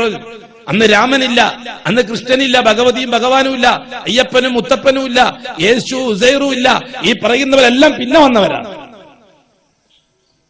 അന്ന് ആകെയുള്ളത് ഈ 5 മഹാന്മാരെ ഖബറാണ്. വേറെ എന്തെങ്കിലും ഉണ്ടോ എന്ന് പറഞ്ഞത് ആ തെളിവനുസരിച്ച് ഖുർആനും സുന്നത്തും പഠിപ്പിച്ചെന്ന ആകെയുള്ളത് ഈ 5 മഹാന്മാരെ ഖബറാണ്. ബദ്ദ്, സുവാ, യഊഖ്, യഗൂസ്, നസ്ർ. ആ ഭരണകൂടം അധികാരം നിലനിർത്താൻ വേണ്ടി ഉപയോഗിച്ചത് ഈ 5 ഖബറുകളെയാണ്. ഭരണകൂടം കാശുണ്ടാക്കാൻ ഉപയോഗിച്ചത് ഈ 5 ഖബറുകളെയാണ്. ആ ഖബറുകളുടെ പ്രബോധനത്തിന് വേണ്ടി നിയോഗിച്ചത് പുരോഹിതന്മാരെയാണ്. അവരുടെ ഇരകൾ ആരാന്നറിയുമോ? സമൂഹത്തിലെ വിവരം കെട്ട സാധാരണക്കാർ, വിശ്വാസക്കുറവുള്ള വിവരമില്ലാത്ത സാധാരണക്കാരായ ആണുങ്ങളെയും പെണ്ണുങ്ങളെയും അവരുടെ വിശ്വാസക്കുറവിനെയും വിവരക്കേടിനെയും ചൂഷണം ചെയ്ത് കോടികൾ ഉണ്ടാക്കുകയായിരുന്നു പൗരോഹിത്യം. എല്ലാ കാലഘട്ടത്തിലും ഭരണവർഗത്തിന് സപ്പോർട്ട് ചെയ്തത് പൗരോഹിത്യം തന്നെയാണ്. പുരോഹിതന്മാരുണ്ടാക്കി തീർത്ത മുസീബത്തിൽ നിന്ന് കരകയറാൻ ഈ സമൂഹത്തിന് ഒരിക്കലും കഴിഞ്ഞിട്ടില്ല. പ്രവാചക കുടുംബത്തിൽ അല്ലാഹു തആല ഇബ്രാഹിമിനെയും ഹാജറാനെയും ഇസ്മായിലിനെയും പ്രതീകങ്ങളാക്കി തെരഞ്ഞെടുത്തു. ഈമാൻ പഠിപ്പിക്കാൻ സാമ്പിളുകളാക്കിയത് അല്ലാഹു ആ കുടുംബത്തിലെ മൂവർ സംഘത്തെയാണ്. ഇബ്രാഹിമും ഭാര്യ ഹാജറയും മകൻ ഇസ്മായിലും. ഇബ്രാഹിമിനെ വെച്ചുകൊണ്ട് അല്ലാഹു തആല പുരുഷവർഗത്തിന്റെ ഈമാന്റെ താക്കത്ത് മനസ്സിലാക്കി കൊടുത്തു. ഹാജറയെ വെച്ചുകൊണ്ട് സ്ത്രീവർഗത്തിന് ഈമാന്റെ താക്കത്ത് മനസ്സിലാക്കി കൊടുത്തു. ഇസ്മായിലിനെ വെച്ചുകൊണ്ട് കുട്ടികൾക്ക് ഈമാന്റെ താക്കത്ത് മനസ്സിലാക്കി കൊടുത്തു. ഇല്ലേ? ചരിത്രം അതല്ലേ പഠിപ്പിക്കുന്നത്? പെരുന്നാൾ കഴിഞ്ഞില്ലേ? ആരും പറഞ്ഞു തന്നിട്ടില്ലേ കാര്യങ്ങൾ? ഈ രീതിയിൽ മനുഷ്യന്റെയും ഇസ്ലാമിന്റെയും യൗവന കാലഘട്ടത്തിന്റെ തുടക്കം എന്ന നിലക്ക് ഇബ്രാഹിമിനെയും ഇസ്മായിലിനെയും ഹാജറായെയും ഒരു കുടുംബത്തിൽ നിന്ന് തെരഞ്ഞെടുത്ത് വഹദാനിയത്തിന്റെ പൊരുൾ പഠിപ്പിച്ചു അല്ലാഹു. എന്നിട്ട് അല്ലാഹു പിറകെ വരുന്നവരോട് പറഞ്ഞു, ഇബ്രാഹിം, നിങ്ങൾ ഇബ്രാഹിമി മില്ലത്തിനെ ഫോളോ ചെയ്തോളണം. അല്ലേ? എന്താ പറഞ്ഞ അല്ലാഹു തആല? പിറകെ വരുന്ന ഓരോ സമുദായത്തോടും പറഞ്ഞു, ഇബ്രാഹിമി മില്ലത്തിനെ ഫോളോ ചെയ്തോളണം. ഇബ്രാഹിമി മില്ലത്തിനെ ഫോളോ ചെയ്തോളണം. ഇബ്രാഹിമിലൂടെ നിങ്ങൾക്ക് തൗഹീദിന്റെ വരമൊഴിയും വാമൊഴിയും പഠിച്ചിട്ടുണ്ട് നിങ്ങൾ. ഹാജറായിലൂടെ തൗഹീദിന്റെ പൊരുൾ പഠിച്ചിട്ടുണ്ട് നിങ്ങൾ. ഇസ്മായിലിലൂടെ തൗഹീദിന്റെ പൊരുൾ പഠിച്ചിട്ടുണ്ട് നിങ്ങൾ. പിന്നെ നമ്മൾ കണ്ടത് എന്താണ്? പിന്നെ നമ്മൾ കണ്ടത് ഹസ്രത്ത് ഇബ്രാഹിം അലൈഹി സ്വലാത്തു വസ്സലാമിന്റെ പേരക്കുട്ടിയായ മൂസ അലൈഹി സ്വലാത്തു വസ്സലാമിന്റെ കാലഘട്ടമാണ്. പിന്നെ നമ്മൾ കാണുന്നത് ഇബ്രാഹിം അലൈഹി സ്വലാത്തു വസ്സലാമിന്റെ മകൻ ഇസ്ഹാഖിന്റെ പേരക്കുട്ടിയാണ് മൂസ അലൈഹി സ്വലാത്തു വസ്സലാം. അറിയാമല്ലോ? അറിയണം, അറിഞ്ഞേ പറ്റൂ. ചരിത്രം അറിയാതെ എന്ത് ദഅവത്താണ്, എന്ത് പ്രബോധനമാണ്. ദീനുൽ ഇസ്ലാം വന്ന വഴിയെ സംബന്ധിച്ച് വ്യക്തമായ ഒരു ബോധമില്ലെങ്കിൽ നമ്മൾ എങ്ങനെയാണ് തൗഹീദ് ദഅവത്ത് ചെയ്യുക, തൗഹീദ് പ്രബോധനം ചെയ്യുക? നമ്മളെ വായിക്ക് തോന്നിയത്, നമ്മളെ മനസ്സിൽ തോന്നിയതല്ലല്ലോ ദഅവത്ത് ചെയ്യേണ്ടത്. മാ ഖാല അല്ലാഹു വമാ ഖാല റസൂലുള്ളാഹ്. അല്ലാഹ് എന്ത് പറഞ്ഞു, അല്ലാഹ് റസൂൽ എന്ത് പറഞ്ഞു, അതാണല്ലോ ദഅവത്ത്. എന്താണ് ദഅവത്ത്? നമുക്ക് തോന്നിയ കഥ പറയലല്ല ദഅവത്ത്, നമ്മളെ മിടുക്ക് പറയലും അല്ല ദഅവത്ത്. ദഅവത്ത് എന്ന് പറഞ്ഞാൽ അല്ലാഹു അല്ലാഹിനെ സംബന്ധിച്ച് എന്തു പറഞ്ഞോ, അല്ലാഹ് റസൂൽ അല്ലാഹിനെ സംബന്ധിച്ച് എന്തു പറഞ്ഞോ അത് അതേപോലെ ജനങ്ങൾക്ക് പറഞ്ഞു കൊടുക്കുന്നതിന്റെ പേരാണ് ദഅവത്ത്. അല്ലാത്തത് നമ്മളെ വകയാണ്. നമ്മൾ കുമാരനാശാനെയും സോക്രട്ടീസിനെയും അതേപോലെ തന്നെ അല്ലാമ ഇക്ബാലിനെയും അല്ലാമ ഗാലിബിനെയും മൊയ്ൻകുട്ടി വൈദ്യരെയും ഉദ്ധരിച്ചുകൊണ്ട് ശ്ലോകങ്ങളും പദ്യങ്ങളും പാടി രാമായണവും അതേപോലെ തന്നെ ബൈബിളും പറഞ്ഞ് അള്ളാഹനെ മനസ്സിലാക്കി കൊടുക്കുന്നതിന് ദഅവത്ത് എന്ന് പറയില്ല, പ്രസംഗം എന്ന് പറയും. അതിന് ഒരു കാര്യം ദഅവത്താകണമെങ്കിൽ മാ ഖാല അല്ലാഹ് പറയണം, മാ ഖാല റസൂൽ പറയണം. അതിന്റെ അപ്പുറത്തൊരു ബുദ്ധി നമുക്ക് വേണ്ട, അതിന്റെ അപ്പുറത്തൊരു ചിന്തയും ഗവേഷണവും ഒന്നും വേണ്ട. ദഅവത്ത് എന്ന് പറഞ്ഞാൽ എന്താണ്? അള്ളാഹിനെ പറ്റി അള്ളാഹു എന്ത് പറഞ്ഞോ, അള്ളാഹ് റസൂലിനെ പറ്റി അള്ളാഹു എന്ത് പറഞ്ഞോ, അള്ളാഹ് റസൂൽ അള്ളാഹിനെ പറ്റി എന്ത് പറഞ്ഞോ അത് അതേപോലെ ജനങ്ങൾക്ക് പറഞ്ഞു കൊടുക്കുന്നതിന്റെ പേരാണ് ദഅവത്ത്. അതിനാണ് പ്രതിഫലം അള്ളാഹു നിശ്ചയിച്ചിരിക്കുന്ന ആഖിറത്തിൽ. നമ്മുടെ ഈമാന്റെ പുരോഗതി അതിലാണ്. അള്ളാഹുവിനെ പറ്റി പറഞ്ഞുകൊണ്ടിരിക്കുക, അള്ളാഹുവിനെ പറ്റി കേട്ടോണ്ടിരിക്കുക, അള്ളാഹുവിന്റെ ഇടപെടലുകളെ പറ്റി ചിന്തിക്കുക, ഈമാന് വേണ്ടി അള്ളാഹിനോട് ദുആ ചെയ്യുക. ഇതാണ് നമ്മുടെ ഈമാന്റെ പുരോഗതിക്ക് ആവശ്യം. ഹദ്റത്ത് നൂഹ് നബി അലൈഹി സ്വലാത്തു വസ്സലാം റിസാലത്ത് കിട്ടി കടന്നു ചെന്നത് ആ സമൂഹത്തിലേക്കാണ്. നൂഹ് നബി പറയട്ടെ ബാക്കി. അള്ളാഹുവിനോട് നൂഹ് നബിന്റെ അനുഭവങ്ങൾ പറയുന്ന ഒരു അധ്യായമുണ്ട് പരിശുദ്ധ ഖുർആനിൽ. നൂഹ് നബിന്റെ കാർഗുസാരി പറയുന്ന ഒരു രംഗം. ബഹുമാനപ്പെട്ട നൂഹ് നബി അള്ളാഹിനോട് പറയുകയാണ്, വർഷങ്ങൾ കഴിഞ്ഞിട്ട് 950 കൊല്ലമാണ് മെനക്കെട്ടത്. 950 കൊല്ലം നിസ്സാര വിഷയമല്ല. 950 കൊല്ലത്തെ ചെയ്തു തീർത്ത ജോലി എന്താണെന്ന് അള്ളാഹു തആല വിശദീകരിച്ചു തന്നിട്ടുണ്ട്. ആ തുടക്കത്തിലുള്ള നൂറ്റാണ്ടുകൾ ജനത്തിന്റെ വീടുകളിലും കടകളിലും കയറി ഇറങ്ങിയ കാലഘട്ടം ഉണ്ടായിരുന്നു. റബ്ബി ഇന്നി ദഅഉതു ഖൗമി ലൈലൻ വനഹാറ. ഏ അല്ലാഹ്, ഞാൻ എന്റെ ഖൗമിനെ ദഅവത്ത് ചെയ്തു. എന്താണ് ഖൗമ്, ഏതാണ് ഖൗമ്, എന്താണ് ദഅവത്ത്? ഖൗമ് 5 മഹാന്മാരായ ഔലിയാക്കളുടെ ഖബർ വെച്ചുകൊണ്ട് അള്ളാഹുവിന്റെ പാശത്തിൽ നിന്ന് വെഴിമാറിയിരിക്കുകയാണ്. ചിലർ അള്ളാഹുവിന്റെ പകരമാക്കി വെച്ചിരിക്കുകയാണ് ആ ഖബറാളികളെ. ചിലർ അള്ളാഹുവിന്റെ പാർട്ട്ണർമാരാക്കി വെച്ചിരിക്കുകയാണ് ആ ഖബറാളികളെ. ചിലർ അള്ളാഹുവിന്റെ സഹായികളാക്കി വെച്ചിരിക്കുകയാണ് ആ ഖബറാളികളെ. ചിലർ അള്ളാഹുവിന് ശുപാർശകരാക്കി വെച്ചിരിക്കുകയാണ് ഖബറാളികളെ. ചിലര് അള്ളാഹുവിന് വസീലകളാക്കി വെച്ചിരിക്കുകയാണ് ഖബറാളികളെ. ഇതാണ് 5 തസ്തിക ശൈത്താന്റെ. നിദ്, ശിർക്ക്, ലഹീരിയത്ത്, ശഫീഇയ്യത്ത്, വസീലത്ത്. ഇതിൽ ശൈത്താൻ ആദ്യമായി ചെയ്തത് അള്ളാഹ്ക്ക് പകരം സമർപ്പിക്കാൻ മെനക്കെടലാണ്. അതാണ് ശിയാക്കളിലൂടെ നാം കണ്ടത്. അള്ളാഹുവിനെ മാറ്റി നിർത്തി, പ്രവാചകനെയും മാറ്റി നിർത്തി, അള്ളാന്റെ സ്ഥാനത്ത് പ്രവാചകനെ ഇറക്കി, പ്രവാചകന്റെ സ്ഥാനത്ത് ശൈഖുകളെ ഇറക്കി. ഇതാണ് ശിയാക്കൾ ചെയ്തത്. ഏതാണ്ട് 700-800 കൊല്ലം പഴക്കമുള്ള ഒരു പദ്യമുണ്ട് നമ്മുടെ കയ്യിൽ. എന്താണെന്നറിയത്? ഇന്നും കേരളക്കരയിലെ സാധാരണക്കാരായ മുസ്ലിമീങ്ങൾ അവരുടെ വീടുകളിൽ എഴുതി വെച്ചിരിക്കുന്ന ഒരു പദ്യശകലം. അത് ഷിയാക്കളുടേതാണെന്നോ കൊടിയ ശിർക്കിന്റെ വാചകങ്ങളാണെന്നോ നമുക്ക് മനസ്സിലാകാതെ പോയി. കാലം കുറെ കഴിഞ്ഞു, നമുക്കത് മനസ്സിലാവാൻ എന്താണ് യാഥാർത്ഥ്യം. എന്താണത്? ലീ ഖംസത്തുൻ ഉത്ഫി ബിഹാ ഹർറൽ വബാഇൽ ഹാതിമ അൽ മുസ്തഫ വൽ മുർത്തള വബിനാഹുമാ വൽ ഫാത്തിമ. വളരെ അലങ്കാരത്തോടുകൂടി പുതിയ വീടുണ്ടാക്കുമ്പോൾ ആ വീട്ടിന്റെ മുൻപിലത്തെ വാതിലില് ആശാരിയെ കൊണ്ട് കൊത്തിക്കുമായിരുന്നു മലബാറിലൊക്കെ ഈ വാക്കുകൾ. വർണ്ണശബളമായ കലണ്ടറുകൾ ഉണ്ടാക്കുമ്പോൾ ആ കലണ്ടറുകളിൽ ഈ വാക്ക് എഴുതി വെക്കുമായിരുന്നു. എന്താ വാക്കിനർത്ഥം? കഴിഞ്ഞുപോയ തലമുറകൾക്ക് യഥാർത്ഥത്തിൽ മനസ്സിലായില്ല ആരെ വകയാണത് എന്ന്. ഷിയാക്കൾ വെച്ചുപിടിപ്പിച്ച അന്ധമായ സ്നേഹവും ബഹുമാനവും ഈ വാക്കിന്റെ അർത്ഥം മനസ്സിലാക്കാൻ അവർക്ക് അവസരം കൊടുത്തില്ല. ലീ ഹംസ, എനിക്ക് 5 അവതാരങ്ങളുണ്ട്. 700 കൊല്ലം പഴക്കമുള്ള മൗലിദ് കിതാബുകൾ നമുക്കിത് കാണാൻ കഴിയും. മൗലിദ് കിതാബിന്റെ രചയിതാക്കൾ ഷിയാക്കളാണ്. എന്താണ് ഷിയായിസത്തിന്റെ ആധികാരിക അടിസ്ഥാനം? അള്ളാഹുവിനെ പാടെ മാറ്റി നിർത്തുക, ശിക്ഷിക്കുന്നവൻ, മുഖം നോക്കാതെ നടപടിയെടുക്കുന്നവൻ എന്ന പേരിൽ. ആ സ്ഥാനത്ത് മുഹമ്മദ് മുസ്തഫ തങ്ങളെ അവരോധിക്കുക. മുഹമ്മദ് മുസ്തഫ തങ്ങളെ റൌഫാണ്, റഹീമാണെന്ന വിശേഷണം പറഞ്ഞുകൊണ്ട് മുഹമ്മദ് മുസ്തഫാന്റെ സ്ഥാനത്ത് ജീവിച്ചിരിക്കുന്നവരും മരിച്ചവരുമായ ഷെയ്ഖുകളെ അവരോധിക്കുക. സാധാരണക്കാരായ ജനങ്ങളെ ഈ ഷെയ്ഖുമായിട്ട് അടുപ്പിക്കുക. ഷെയ്ഖിന് ബന്ധം റസൂലുള്ളാഹി തങ്ങളോട്, നബി തങ്ങൾക്ക് ബന്ധം അള്ളാഹുവിനോട്. അങ്ങനെ പോണം അള്ളാഹുവിലേക്ക്. ഈ രീതിയിൽ സമൂഹത്തിന്റെ മുമ്പിൽ ഷെയ്ഖിന്റെ പോരിശ പറഞ്ഞു കൊടുക്കാൻ അവർ സമൂഹത്തെ ബോധിപ്പിച്ച ചില കാര്യങ്ങളാണിത്. അതിൽ പെട്ടതാണിത്. ലീ ഖംസ, എനിക്ക് 5 അവതാരങ്ങളുണ്ട്. ഉത്ഫി ബിഹാ ഹർറൽ വബാഇൽ ഹാതിമ, ഭയങ്കരമായ പകർച്ചവ്യാധികൾ, കോളറ മുതലായ പകർച്ചവ്യാധികൾ വരുമ്പോൾ പകർച്ചവ്യാധികളാൽ ഉണ്ടാകുന്ന നോവുകളുടെ ചൂട് മാറ്റിത്തരാൻ, വ്യാധികളാൽ കത്തിക്കരിയുന്ന മനസ്സിന്റെ തണുപ്പിച്ചു തരാൻ, അതിനെ ഊതിക്കെടുത്തിത്തരാൻ എനിക്ക് 5 അവതാരങ്ങളുണ്ട്. ഒന്നാമത്തെ അവതാരം അൽ മുസ്തഫ, മുഹമ്മദ് മുസ്തഫ സല്ലല്ലാഹു അലൈഹി വസല്ലം തങ്ങളാണ്. രണ്ടാമത്തെ അവതാരം വൽ മുർത്തള, അലി റളിയല്ലാഹു അൻഹു ആണ്. 3, 4 അവതാരങ്ങൾ വബിനാഹുമാ, അവരുടെ മക്കളായ 2 ആമക്കളായ ഹസനും ഹുസൈനുമാണ്. വൽ ഫാത്തിമ, 5ാമത്തെ അവതാരം അവരുടെ മാതാവായ ഫാത്തിമയാണ്. ഇതാണ് അടിസ്ഥാനപരമായ വിശ്വാസം. എന്താണ് ഷിയാ വിശ്വാസം? ഇതിൽ നിന്നാണ് തരീഖത്തുകൾ ഉണ്ടായത്. ഈ വിശ്വാസത്തിൽ നിന്നാണ് തരീഖത്തുകൾ ഉണ്ടായത്. അള്ളാഹുവിനെ പാടെ മാറ്റി നിർത്തുകയും പ്രവാചകനെ അള്ളാഹുവിന്റെ സ്ഥാനത്തിറക്കുകയും ജീവിച്ചിരിക്കുന്നവരും മരിച്ചവരുമായ ശൈഖുകളെ പ്രവാചകന്റെ സ്ഥാനത്ത് അവരോധിച്ച് സമൂഹത്തിന്റെ മാനസിക ബന്ധം അവരോടാക്കി തീർക്കുകയും എത്രത്തോളം സമൂഹത്തിന്റെ ഭാര്യമാരും സമ്പത്തും പോലും ശൈഖിന് അവകാശപ്പെട്ടതാണ് എന്ന് വരുത്തി തീർക്കുകയും ചെയ്യുന്ന രീതി. അങ്ങനെയാണ് കേരളക്കരയിലടക്കം കോടിക്കണക്കിന് റുപ്യന്റെ സ്വത്ത് പല ശൈഖന്മാരും രേഖയാക്കി വെച്ചത്. അനുയായികളുടെ സ്വത്തുക്കൾ, അനുയായികളുടെ ഭാര്യമാരെ സ്വന്തമാക്കി വെച്ചത് ഈ അടിസ്ഥാനത്തിലാണ്. ഈ രീതിയിലുള്ള അരാജകത്വം 700-800 കൊല്ലത്തിന്റെ പാരമ്പര്യമുണ്ട് കേരളക്കരയിൽ ജനങ്ങൾക്ക്. 900-1000 കൊല്ലം പഴമയുണ്ട് മിഡിൽ ഈസ്റ്റിലെ മുസ്ലിമീങ്ങൾക്ക് പരിചയം.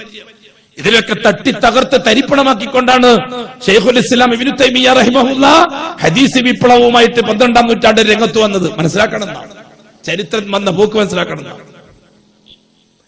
അവിടെ നിന്ന് തുടങ്ങി വെച്ച ഹദീസ് വിപ്ലവം പരിശുദ്ധ ഖുർആനും സുന്നത്തും അനുസരിച്ച് ജീവിക്കുന്ന ഒരു സമൂഹത്തെ ഉണ്ടാക്കിയെടുത്തു. ഹദ്റത്ത് നൂഹ് നബി അലൈഹിസ്സലാത്തു വസ്സലാം ദഅവത്ത് ചെയ്യുകയാണ്. റബ്ബി ഇന്നി ദഅഉതു ഖൗമി ലൈലൻ വനഹാറ. രാവും പകലും ഒരുപോലെ ദഅവത്ത് ചെയ്തു പഠിച്ചവനെ ഞാൻ. വീടുകളിലും പറമ്പുകളിലും അങ്ങാടികളിലും കയറി ചെന്ന് നിന്റെ വഹദാനിയത്ത് പറഞ്ഞു കൊടുത്തു. ഈ ജാറങ്ങളിൽ കിടക്കുന്നവർ നിങ്ങൾക്കൊരു ഉപകാരവും ഉപദ്രവവും ചെയ്യുകയില്ല. അവർ ഈ ഭൂമിയിൽ ജീവിച്ച അള്ളാഹുവിന്റെ അടിമകളാ, അള്ളാന്റെ വഹദാനിയത്ത് പ്രബോധനം ചെയ്തവരാ. അവർ മരിച്ചുപോയി. ഇനി അവർക്ക് ബർസഖിന്റെ ലോകവുമായിട്ടാണ് ബന്ധം, ദുനിയാവിന്റെ ലോകവുമായിട്ട് അവർക്ക് ബന്ധമില്ല. ഞാനിത് പറഞ്ഞു അള്ളാഹുവെ ജനങ്ങളോട്. വലം യസിദുഹും ദുആഇ ഇല്ലാ ഫിറാറ. അള്ളാഹുവെ ഞാൻ വഅദ് പറയുമ്പോൾ, ഞാൻ ഉപദേശിക്കുമ്പോൾ അവർ ചെയ്തത് ജഅലു അസ്വാബിയഹും ഫീ ആദാനിഹിം. അവരുടെ വിരലുകൾ അവരുടെ ചെവിയിൽ വെച്ച് നടക്കും. ഞാൻ പറയുന്നത് കേൾക്കാൻ പാടില്ല എന്ന് പറഞ്ഞിട്ട്. വസ്തഗ്ഫൗ സിയാബഹും. അവർ അവരുടെ മുണ്ട് മുഖത്തിടും എന്നെ കാണാതിരിക്കാൻ. പുരോഹിതവർഗം വീടാന്തരം കയറി ഇറങ്ങിയിട്ട് പറയും, നോഹിന്റെ പ്രസംഗം കേൾക്കരുത്, നോഹ് അപകടകാരിയാണ്. നോഹ് ജാറങ്ങളെ നിഷേധിക്കുന്ന ആളാ, ഔലിയാക്കളെ നിഷേധിക്കുന്ന ആളാ. ഇല്ല, ഒരിക്കലും നിഷേധിച്ചിട്ടില്ല. ഔലിയാക്കളെ ഇലാഹുകളാക്കുന്നതിനെതിരായിട്ടാണ് നൂഹ് നബി അലൈഹി സ്വലാത്തു വസ്സലാം പ്രസംഗിച്ചത്. പക്ഷേ ഔലിയാക്കളെ വെച്ചുകൊണ്ട്, ജാറങ്ങളെ വെച്ചുകൊണ്ട് സാധാരണക്കാരന്റെ വിവരക്കെന്നെ ചൂഷണം ചെയ്യുന്ന പൗരോഹിത്യത്തിനും ആ പുരോഹിതന്മാരെ വെച്ചുകൊണ്ട് കോടികൾ ഉണ്ടാക്കി രാജ്യം ഭരിക്കുന്ന ഭരണകൂടത്തിനും നൂഹ് നബിയെ താങ്ങാൻ കഴിയില്ല, നൂഹ് നബിനെ സഹിക്കാൻ കഴിയില്ല. അതുകൊണ്ട് തന്നെ നൂഹ് നബി കടന്നു ചെല്ലുന്ന ഗ്രാമങ്ങളിൽ ഭരണകൂടത്തിന്റെ സപ്പോർട്ടോടുകൂടി പുരോഹിതവർഗം മുസ്ലിം വീടുകളിൽ ചെന്നിട്ട് നോഹ് എന്ന് പറഞ്ഞിട്ട് ഒരാൾ വരുന്നുണ്ട്, അയാൾ പ്രവാചകനാണ്, അയാൾ പറയുന്നത് അംഗീകരിച്ചു പോകരുത്, അയാൾ പാരമ്പര്യത്തിനെതിരായി സംസാരിക്കുന്ന ആളാ, സമ്പ്രദായങ്ങൾക്കെതിരായി സംസാരിക്കുന്ന ആളാ, നമ്മുടെ ഉപ്പുപ്പമാരെ നിഷേധിക്കുന്ന ആളാ. ഈ രീതിയിൽ അള്ളാഹുവെ ജനം എന്നെ വെറുത്തു, അവരെന്നെ കല്ലെറിഞ്ഞു, അവരെന്നെ പിരാന്തനെന്ന് പറഞ്ഞു, അവരെന്നെ ചീത്ത പറഞ്ഞു. അള്ളാഹുവെ എനിക്ക് മടുത്തു പഠിച്ചവനെ, എനിക്കത് സഹിക്കാൻ ബുദ്ധിമുട്ടുണ്ട്. അള്ളാഹുവെ, അള്ളാഹുവെ എന്നെ കൊണ്ട് താങ്ങാൻ പറ്റൂല, ഞാൻ ആകെ സബൂർ കെട്ടിരിക്കുകയാണ്. അതുകൊണ്ട് അള്ളാഹുവെ ലാ തദർ അലൽ അർദി മിനൽ കാഫിരീന ദയ്യാറ. ഈ വർഗത്തെ നീ ഭൂമിയിൽ ബാക്കി വെക്കല്ല, ഒരൊറ്റൊന്നൊഴിയാതെ നീ അവരെ നശിപ്പിച്ചു കളയണം. ലാ തദർ അലൽ അർദി മിനൽ കാഫിരീൻ. ഇവിടെ നൂഹ് നബി കാഫിർ എന്ന് വിളിച്ചത് ആരെയാണ്? അള്ളാഹുവിനോട് ദുആ ചെയ്യുമ്പോൾ നൂഹ് നബി കാഫിരീങ്ങളെ വീടുതിയ വാക്യാക്കണ്ടെന്ന് പറഞ്ഞ ആരെ പറ്റിയാണ്? ഹിന്ദുക്കളെ പറ്റിയാണോ? അന്ന് ഹിന്ദുക്കളില്ല. ക്രിസ്ത്യാനികളെ പറ്റിയാണോ? അന്ന് ക്രിസ്ത്യാനികളില്ല. ജൂതന്മാരെ പറ്റിയാണോ? അന്ന് ജൂതന്മാരില്ല. കമ്മ്യൂണിസ്റ്റുകളെ പറ്റിയാണോ? അന്ന് കമ്മ്യൂണിസ്റ്റവും ഇല്ല. ഇതെല്ലാം പിന്നെ വന്നതാണ്. എങ്കിൽ പിന്നെ നൂഹ് നബി കാഫിരീങ്ങൾ എന്ന് വിളിച്ചത് ആരെയാണ്? തീർച്ചയെങ്കിൽ തീർച്ച അള്ളാഹുവിനോടൊപ്പമോ അള്ളാഹിനെ മാറ്റി നിർത്തിക്കൊണ്ടോ 5 കബറുകളിൽ കിടക്കുന്ന മഹാന്മാരെ അള്ളാഹുവിനെ പകരക്കാരാക്കി നിശ്ചയിച്ചവരെ നൂഹ് വിളിച്ചത് കാഫിരീങ്ങൾ എന്ന്. അല്ലെങ്കിൽ പിന്നെ ആരാണ്? അല്ലെങ്കിൽ നൂഹ് നബി കാഫിർ എന്ന് വിളിച്ച പിന്നെ ആരെയാ? അള്ളാഹുവിനെ നിഷേധിക്കുന്ന ഒരു കൂട്ടത്തിൽ ഉണ്ടായിട്ടില്ല. മുസ്ലിമീങ്ങളാണ് പരമ്പരാഗതമായിട്ടവർ മുസ്ലിമീങ്ങളാണ്. എന്നിട്ടും അവരെ കാഫിരീങ്ങൾ എന്ന് വിളിച്ചു ബഹുമാനപ്പെട്ട നൂഹ് നബി സ്വല്ലല്ലാഹു അലൈഹി വസല്ലം. പക്ഷെ അവർ ഇസ്ലാമിയത്ത് നേരത്തെ ചോർന്നു പോയിരുന്നു. ഗവൺമെന്റ് ലിസ്റ്റിൽ മാത്രമാണ് അവർ മുസ്ലിമീങ്ങൾ. ഇസ്ലാമിയത്ത് നേരത്തെ ഇസ്ലാം എന്താണ്? അള്ളാഹുവിന്റെ വഹദാനിയത്ത് അംഗീകരിക്കുക, ആ അള്ളാഹ് നിയോഗിച്ച പ്രവാചകന്റെ റിസാലത്ത് അംഗീകരിക്കുക, അതിന് രണ്ടിട്ടും ഷഹാദത്ത് കൊടുക്കുക. ഇതാണ് ഇസ്ലാം. അത് നേരത്തെ ചോർന്നുപോയി ജാറങ്ങളിലൂടെ. ബഹുമാനപ്പെട്ട നൂഹ് നബി അലൈഹി സ്വലാത്തു വസ്സലാം ഈ പറഞ്ഞ വാക്ക് അല്ലാഹു സുബ്ഹാനഹു വ തആലക്ക് സഹിച്ചില്ല. ഇവിടെയാണ് ഞാൻ നേരത്തെ പറഞ്ഞ നൂഹ് നബിക്ക് 950 കൊല്ലം മെനക്കെട്ടിട്ടും അല്ലാഹു തആല നൂഹ് നബിന്റെ തർബിയത്ത് നിർത്തിവെച്ചില്ല. ബഹുമാനപ്പെട്ട നൂഹ് നബി ദഅവത്തിന്റെ ഇടയിൽ ഈ കടുത്ത രീതി സ്വീകരിച്ചപ്പോൾ അല്ലാഹു ഇഷ്ടപ്പെട്ടില്ല. എന്ന് വെച്ചാൽ ദായികൾക്ക് ചില ഉസൂലുകളുണ്ട്, പ്രാസംഗികന്മാർക്ക് ചില ഉസൂലുകളുണ്ട്. എന്തെങ്കിലും വിളിച്ചു പറയൽ ദഅവത്തല്ല. സ്റ്റേജ് കിട്ടുമ്പോൾ, ആളെക്കുറി കിട്ടുമ്പോൾ എന്തെങ്കിലും വിളിച്ചു പറയൽ ദഅവത്തല്ല. അല്ലാഹു നിർദ്ദേശിച്ച കാര്യം പറയുന്നത് മാത്രമേ ദഅവത്താവുള്ളൂ. ഞാൻ എന്റെ പോരിശ, എന്റെ മിടുക്ക്, എന്റെ അറിവ്, എന്റെ പ്രസംഗം ഇതൊക്കെ ഞാൻ നിങ്ങൾക്ക് വിശദീകരിച്ചു തരുമ്പോൾ അയാള് ദഅവത്തിന്റെ ഉസൂലിൽ നിന്ന് നീങ്ങിയിരിക്കുകയാണ്. ആ ഉസൂൽ സാധാരണക്കാർക്കിടയിൽ ഫിത്നക്ക് കാരണമായി തീരും. അത് കടുത്ത ഫിത്നയായിരിക്കും.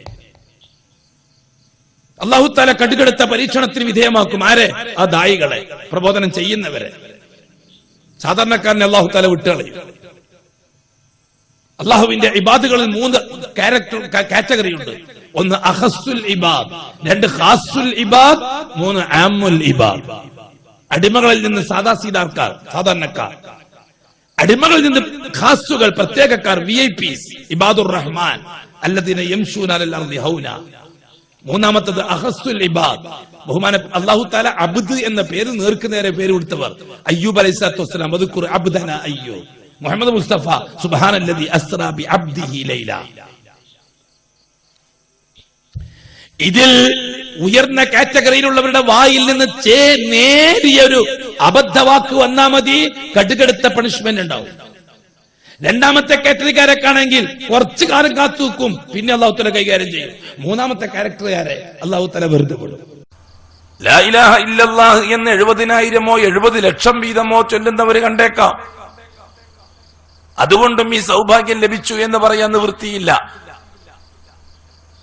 ലാ ഇലാഹ ഇല്ലല്ലാഹ് കൊണ്ട് ഉദ്ദേശിക്കുന്നത് എന്താണ്?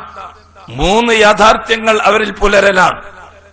1, അല്ലാഹുവിനെ സംബന്ധിച്ച് അല്ലാഹു എന്തൊക്കെയാണോ പറഞ്ഞത് അത് പൂർണ്ണമായും ഹൃദയത്തിൽ സത്യമാക്കിയവനായിരിക്കണം അവൻ. 2, അല്ലാഹുവിനെ സംബന്ധിച്ച് അല്ലാഹു പറഞ്ഞത് അല്ലെങ്കിൽ അല്ലാഹുവിന്റെ പ്രവാചകൻ അല്ലാഹുവിനെ പറ്റി പറഞ്ഞത് യാഥാർത്ഥ്യമാണെന്ന് ബോധ്യം വന്നപ്പോൾ ആ യാഥാർത്ഥ്യ ബോധത്തെ നാവുകൊണ്ട് പ്രസ്താവിച്ചിരിക്കണം. എങ്ങനെ പ്രസ്താവിച്ചിരിക്കണം? കലിമയുടെ 2 ഫർളുകൾ പൂർത്തിയാക്കിയിരിക്കണം. ലാ ഇലാഹ ഇല്ലല്ലാഹ് വെറുതെ പറഞ്ഞാൽ പറ്റുകയില്ല. ലാ ഇലാഹ ഇല്ലല്ലാഹ് അറിഞ്ഞിട്ട് പറയണം. ഫഅലം അന്നഹു ലാ ഇലാഹ ഇല്ലല്ലാഹ്. ഖുർആൻ. നിങ്ങൾ ലാ ഇലാഹ ഇല്ലല്ലാഹ് പഠിക്കണം. എന്താണ് ലാ ഇലാഹ ഇല്ലല്ലാഹിൽ പഠിക്കാനുള്ളത്? ഒരു മുസ്ലിമായ നമ്മളോട് ലാ ഇലാഹ ഇല്ലല്ലാഹിൽ എന്താണുള്ളത് എന്ന് ചോദിച്ച് എനിക്കറിയില്ല എന്ന് പറഞ്ഞാൽ എന്തായിരിക്കും അവന്റെ വിധി? ഫഖദ് കഫർ. ലാ ഇലാഹ ഇല്ലല്ലാഹിൽ എന്താ ഉള്ളത് എന്ന് അറിഞ്ഞിട്ടില്ലെങ്കിൽ അവൻ കുഫറാണ്. അല്ലാഹു സുബ്ഹാനഹു വ തആല ലാ ഇലാഹ ഇല്ലല്ലാഹ് പഠിക്കാൻ നമ്മളോട് നിർബന്ധമായി ആവശ്യപ്പെട്ടതാണ്. ഫഅലം, നീ പഠിച്ചിരിക്കണം, നീ അറിഞ്ഞിരിക്കണം. അന്നഹു ലാ ഇലാഹ ഇല്ലല്ലാഹ്. എന്താണ് ലാ ഇലാഹ ഇല്ലല്ലാഹിൽ അറിയാനുള്ളത്? 2 കാര്യങ്ങൾ അറിഞ്ഞിരിക്കണം. അത് കലിമയുടെ 2 ഫർളുകളാണ്, റുക്നൈൻ. നിസ്കാരത്തിന്റെ ഫർള് അറിഞ്ഞില്ലെങ്കിൽ നിസ്കാരമില്ല. നോമ്പിന്റെ ഫർള് അറിഞ്ഞില്ലെങ്കിൽ നോമ്പില്ല. ഹജ്ജിന്റെ ഫർള് അറിഞ്ഞില്ലെങ്കിൽ ഹജ്ജില്ല. ഇതേപോലെ കലിമയുടെ ഫർള് അറിഞ്ഞില്ലെങ്കിൽ കലിമയില്ല. കലിമയില്ലെങ്കിൽ ഒന്നുമില്ല. ഹജ്ജ് അറിഞ്ഞില്ലെങ്കിൽ ഹജ്ജില്ലാതാകും. ഹജ്ജില്ലാതായി എന്തുകൊണ്ട്? എല്ലാം ഇല്ലാതായി എന്ന് പറയാൻ പറ്റൂല. നോമ്പിന്റെ ഫർള് അറിഞ്ഞില്ലെങ്കിൽ നോമ്പ് സഹിയാവൂല. നോമ്പ് സഹിയായില്ല എന്തുകൊണ്ട് ബാക്കിയുള്ളത് സഹിയാവൂല എന്ന് പറയാൻ പറ്റൂല. സക്കാത്തിന്റെ ഫർള് അറിഞ്ഞില്ലെങ്കിൽ സക്കാത്തില്ല. സക്കാത്തിന്റെ ഫർള് അറിഞ്ഞില്ല എന്നതുകൊണ്ട് സക്കാത്ത് അല്ലാത്ത മറ്റുള്ളത് ശരിയാവൂല എന്ന് പറയാൻ പറ്റൂല. എന്ന കലിമ അങ്ങനെയല്ല. കലിമയുടെ ഫർള് അറിഞ്ഞില്ലെങ്കിൽ കലിമയില്ല, കലിമയില്ലെങ്കിൽ ഒന്നുമില്ല. കാരണം സകലതിന്റെയും അടിസ്ഥാനം കലിമയാണ്. അപ്പൊ എന്താണ് കലിമയിൽ അറിയാനുള്ളത്? 2 കാര്യങ്ങളാണ്. കലിമയുടെ ഫർളുകൾ 2ആണ്. നിസ്കാരത്തിന്റെ ഫർള് നാം 14 എന്ന് പഠിപ്പിച്ചതുപോലെ, നോമ്പിന്റെ ഫർള് 2 എന്ന് പഠിപ്പിച്ചതുപോലെ, ഹജ്ജിന്റെ ഫർള് 5 എന്ന് പഠിപ്പിച്ചതുപോലെ കലിമയുടെ ഫർള് 2ആണ്. ഒന്നാമത്തെ ഫർള് നഫിയാണ്, പൂർണമായ രീതിയിൽ സകല സ്വത്തെയും വെടിയുക, നിർമാർജനം ചെയ്യുക, ഇല്ലായ്മ ചെയ്യുക, നഫി. രണ്ടാമത്തെ ഫർള് ഇസ്ബാത്താണ്, പൂർണമായ സ്ഥിരീകരണമാണ്. പൂർണമായി സ്ഥിരീകരിക്കുക, സ്ഥിരപ്പെടുത്തുക, ഉറപ്പിക്കുക. ഈ രണ്ട് കാര്യങ്ങൾ കലിമയിലുണ്ട്. ഒന്ന് പൂർണമായ നിരാകരണം, രണ്ട് പൂർണമായ സ്ഥിരീകരണം. ഇത് രണ്ടും കൂടിയുള്ളതാണ് കലിമ. കലിമ ഒറ്റ വാചകമല്ല, രണ്ട് വാചകമാണ്. ഒന്ന് നിരാകരണത്തിന്റെ വാചകമാണ്, രണ്ട് സ്ഥിരീകരണത്തിന്റെ വാചകമാണ്. എന്താണ് നിരാകരണം?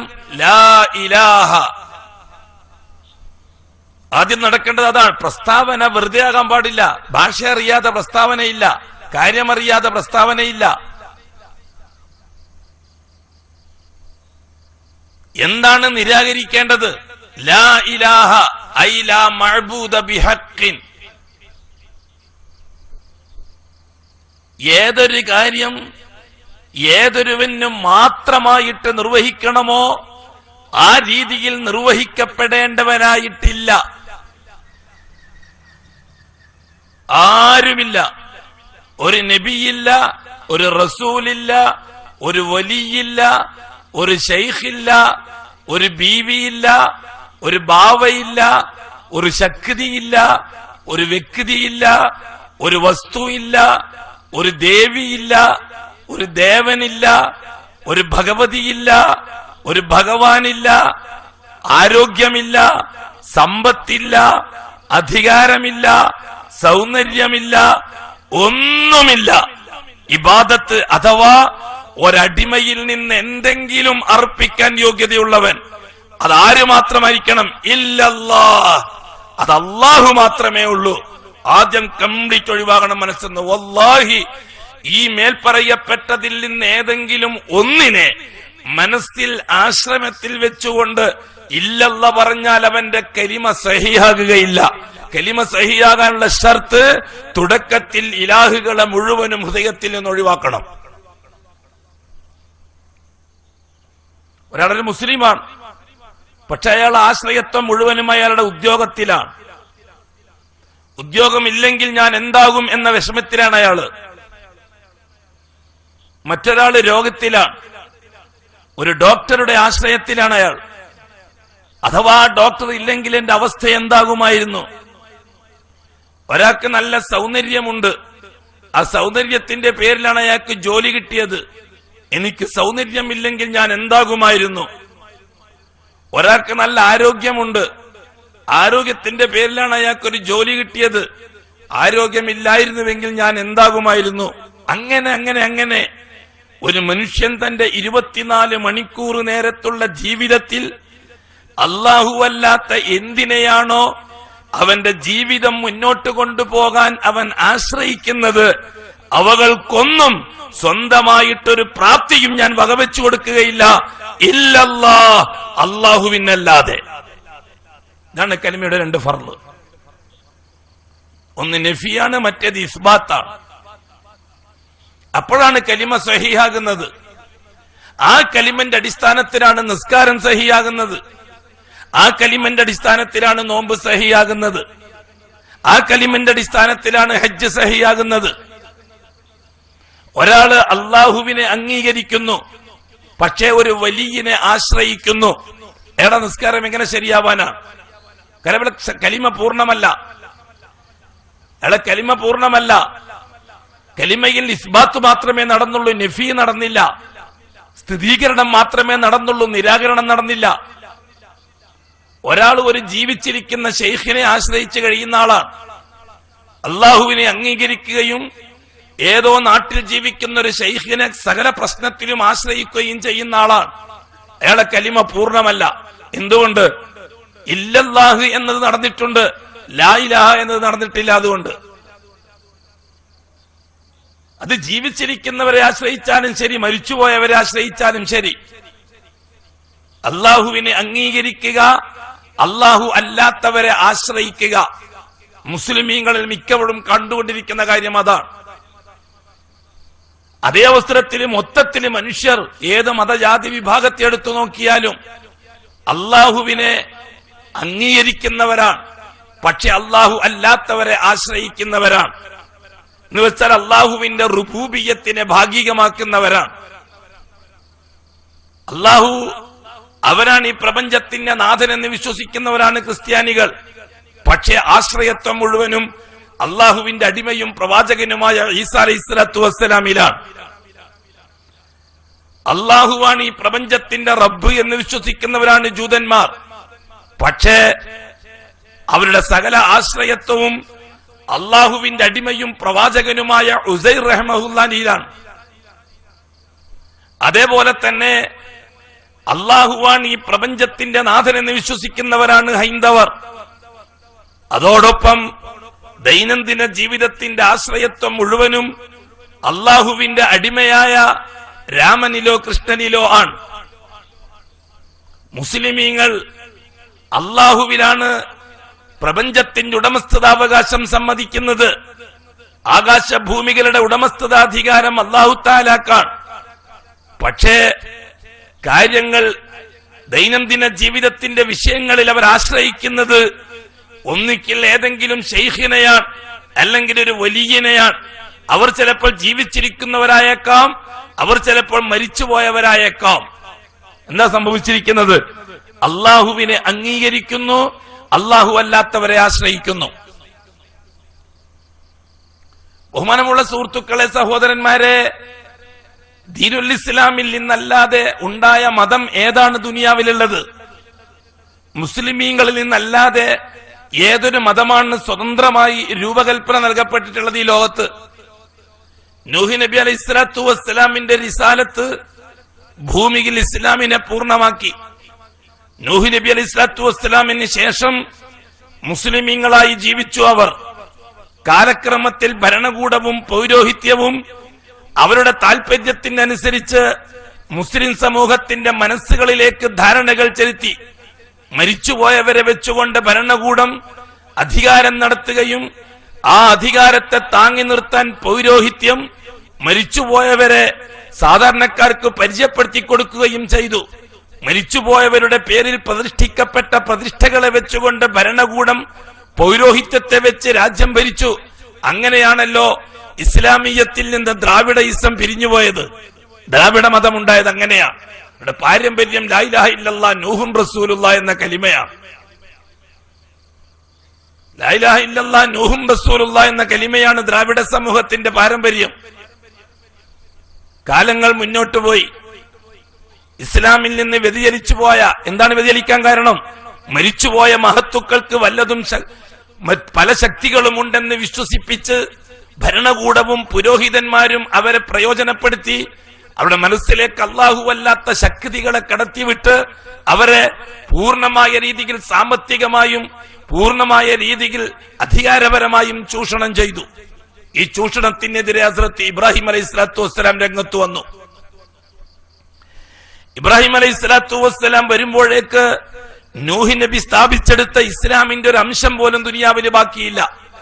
ആ രീതിയിൽ ഇസ്ലാമിൽ നിന്ന് ജനം മറ്റ് രീതികളിലേക്ക്, മറ്റ് വിശ്വാസങ്ങളിലേക്ക് ചേക്കേറി. എന്താണ് ഈ മറ്റു വിശ്വാസം? അള്ളാഹു ഉണ്ടെന്നും അള്ളാഹുവാണ് ഈ പ്രപഞ്ചത്തിന്റെ നാഥനെന്നും വിശ്വസിക്കുന്നതിനോടൊപ്പം നമ്മുടെ ദൈനംദിന കാര്യത്തിൽ ഇടപെടുന്നത് മരിച്ചുപോയവരോ ജീവിച്ചിരിക്കുന്നവരോ ആയ പുറം ശക്തികളാണ് എന്ന വിശ്വാസം. അതാണ് എല്ലാ കാലഘട്ടത്തിലും മതത്തെ ഉണ്ടാക്കിയെടുത്തത്.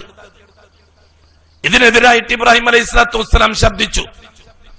മനസ്സിലാക്കി കൊടുക്കാൻ ഇബ്രാഹിം നബി എന്താണ് ചെയ്തത്? മൈതാനത്ത് നിന്ന് തന്റെ കൂട്ടുകാരായ ചെറുപ്പക്കാരെ വിളിച്ചുകൂട്ടി ഹസ്രത്ത് ഇബ്രാഹിം അലൈഹിസ്സലാത്തു വസ്സലാം അവരെ ഉണർത്തുകയാണ്. ഫലമ്മാ റഅൽ ഖമർ ഫലമ്മാ റഅ കൗകബ, നക്ഷത്രം ഉദിച്ചു വന്നു ആകാശലോകത്ത്. ഖാല, കൂട്ടുകാര് കേൾക്കത്തക്ക വിധത്തിൽ ഇബ്രാഹിം പറഞ്ഞു, ഹാദാ റബ്ബി, എന്റെ പരിപാലകൻ ഈ നക്ഷത്രമാണ്, എന്റെ ഉടമസ്ഥൻ ഈ നക്ഷത്രമാണ്, എന്നെ നിർമ്മിച്ചത് ഈ നക്ഷത്രമാണ്, എന്നെ നിയന്ത്രിക്കുന്നത് ഈ നക്ഷത്രമാണ്. അതാണ് റബ്ബ് എന്ന വാക്കിന്റെ അർത്ഥം. നമ്മളെപ്പോൾ റബ്ബ് എന്ന പദം ഉപയോഗിക്കുമ്പോഴും ദുആ ചെയ്യുമ്പോഴായാലും സംസാരിക്കുമ്പോഴായാലും റബ്ബ് എന്ന പദം ഉപയോഗിക്കുമ്പോൾ 3 അർത്ഥം അതിന് കൽപ്പിച്ചിരിക്കണം. കാരണം 3 അർത്ഥമുള്ള 3 രീതിയിലുള്ള കഴിവുകൾ ഏതൊരുത്തനിലുണ്ടോ അവന് മാത്രമേ റബ്ബ് എന്ന് പറയാൻ പറ്റുകയുള്ളൂ. അതുകൊണ്ട് റബ്ബന ഞങ്ങളുടെ റബ്ബേ, റബ്ബന ഞങ്ങളെ റബ്ബേ, റബ്ബി എന്റെ റബ്ബേ, ഈ അറബി വാക്ക് ഉപയോഗിക്കുമ്പോഴെല്ലാം അതിന് നാം കണ്ടിരിക്കേണ്ട അർത്ഥം 3 അർത്ഥങ്ങൾ അതിനുണ്ട്. 3 ശക്തികൾ ഒരുമിച്ച് കൂടിയതിനാണ് റബ്ബ് എന്ന് പറയുന്നത്. 1 മുൽക്ക് ഉടമസ്ഥതാധികാരം, 2 ഖൽക്ക് നിർമ്മാണാധികാരം, 3 തദബ്ബുർ നിയന്ത്രണാധികാരം. ഈ 3 അധികാരം ഒരുവനിൽ മാത്രമേ ഉള്ളൂ. അതിന്റെ പേരാണ് അല്ലാഹ്. ആ ഒരുവന്റെ ഇസ്മലമാണ് അല്ലാഹ്. അതാണ് അള്ളാഹുവിന്റെ പേര്. 1ാമത്തെ പേര് അല്ലാഹ് എന്നായത്, 2ാമത്തെ പേര് റബ്ബ് എന്നായത്. ഈ 3 അധികാരമുള്ള ഒരാളെയും ലോകത്താരും പരിചയപ്പെടുത്തി തന്നിട്ടില്ല. നൂഹ് നബിയിൽ നിന്ന് പിന്തിരിഞ്ഞു പോയ ദ്രാവിഡ മതക്കാരും ഈ 3 അധികാരമുള്ളത് അള്ളാഹു അല്ലാത്ത മറ്റൊരാളുണ്ടെന്ന് പറഞ്ഞിട്ടില്ല. ഇബ്രാഹിം അലൈഹിസ്സലാത്തു വസ്സലാമിൽ നിന്ന് പിന്തിരിഞ്ഞു പോയവർ അവരും ഈ 3 അധികാരമുള്ള വേറൊരാളുണ്ടെന്ന് പറഞ്ഞിട്ടില്ല അള്ളാഹു അല്ലാതെ. മൂസ നബിയിൽ നിന്ന് പിന്തിരിഞ്ഞു പോയവർ അവരും ഈ 3 അധികാരം അള്ളാഹുവിനല്ലാതെ വേറെ ആർക്കെങ്കിലും ഉണ്ടെന്ന് പറഞ്ഞിട്ടില്ല. ഈസ നബിയിൽ നിന്ന് പിന്തിരിഞ്ഞു പോയവർ ഈ 3 അധികാരം അള്ളാഹുവിനല്ലാതെ വേറെ ആർക്കെങ്കിലും ഉണ്ടെന്ന് അവർ സമർത്ഥിച്ചിട്ടില്ല. മുഹമ്മദ് മുസ്തഫ സല്ലല്ലാഹു അലൈഹി വസല്ലമ തങ്ങളുടെ ഉമ്മത്തിൽ നിന്ന് പിന്തിരിഞ്ഞു പോയവർ ഈ 3 അധികാരം അള്ളാഹുവിനല്ലാതെ വേറൊരാൾക്കുണ്ടെന്ന് അവർ സമർത്ഥിച്ചിട്ടില്ല. അതായത് ഈ പ്രപഞ്ചത്തിന്റെ ഉടമസ്ഥനാകാനുള്ള യോഗ്യത ഭൂലോകത്ത് ഏതെങ്കിലും ഒരു ശക്തിക്കോ വ്യക്തിക്കോ ആരും അർപ്പിക്കുന്നില്ല. ഈ പ്രപഞ്ചത്തിന്റെ നിർമ്മിക്കുന്നവൻ, ഈ പ്രപഞ്ചത്തെ നിർമ്മിക്കുന്നവനാകാനുള്ള യോഗ്യത, ഖാലിക്കാവാനുള്ള യോഗ്യത, ആകാശത്തെ നിർമ്മിച്ചവർ, ഭൂമിയെ നിർമ്മിച്ചവർ ഈ പറയപ്പെട്ടവരാണെന്ന് ആരും പറയുന്നില്ല. അതേപോലെ തന്നെ 3ാമത്തെ യോഗ്യത നിയന്ത്രണമാണ്. സൂര്യനെ ഇപ്പോഴും നിയന്ത്രിച്ചുകൊണ്ടിരിക്കുന്നത്, ചന്ദ്രനെ നിയന്ത്രിച്ചുകൊണ്ടിരിക്കുന്നത്, ആകാശങ്ങളെ നിയന്ത്രിച്ചുകൊണ്ടിരിക്കുന്നത്, ഭൂമിയെ നിയന്ത്രിച്ചുകൊണ്ടിരിക്കുന്നത്, കടലിനെ നിയന്ത്രിച്ചുകൊണ്ടിരിക്കുന്നത്, കരയെ നിയന്ത്രിച്ചുകൊണ്ടിരിക്കുന്നത് അല്ലാഹുവല്ലാത്ത ഏതെങ്കിലും ശക്തികളോ വ്യക്തികളോ ആണെന്ന് ലോകത്താരും പറഞ്ഞിട്ടില്ല. ലോകത്ത് വാദത്തിന് വേണ്ടി ജയിക്കാൻ വേണ്ടി പറഞ്ഞ ഒരാളുണ്ട്, അയാള് ഫിർഔനാണ്.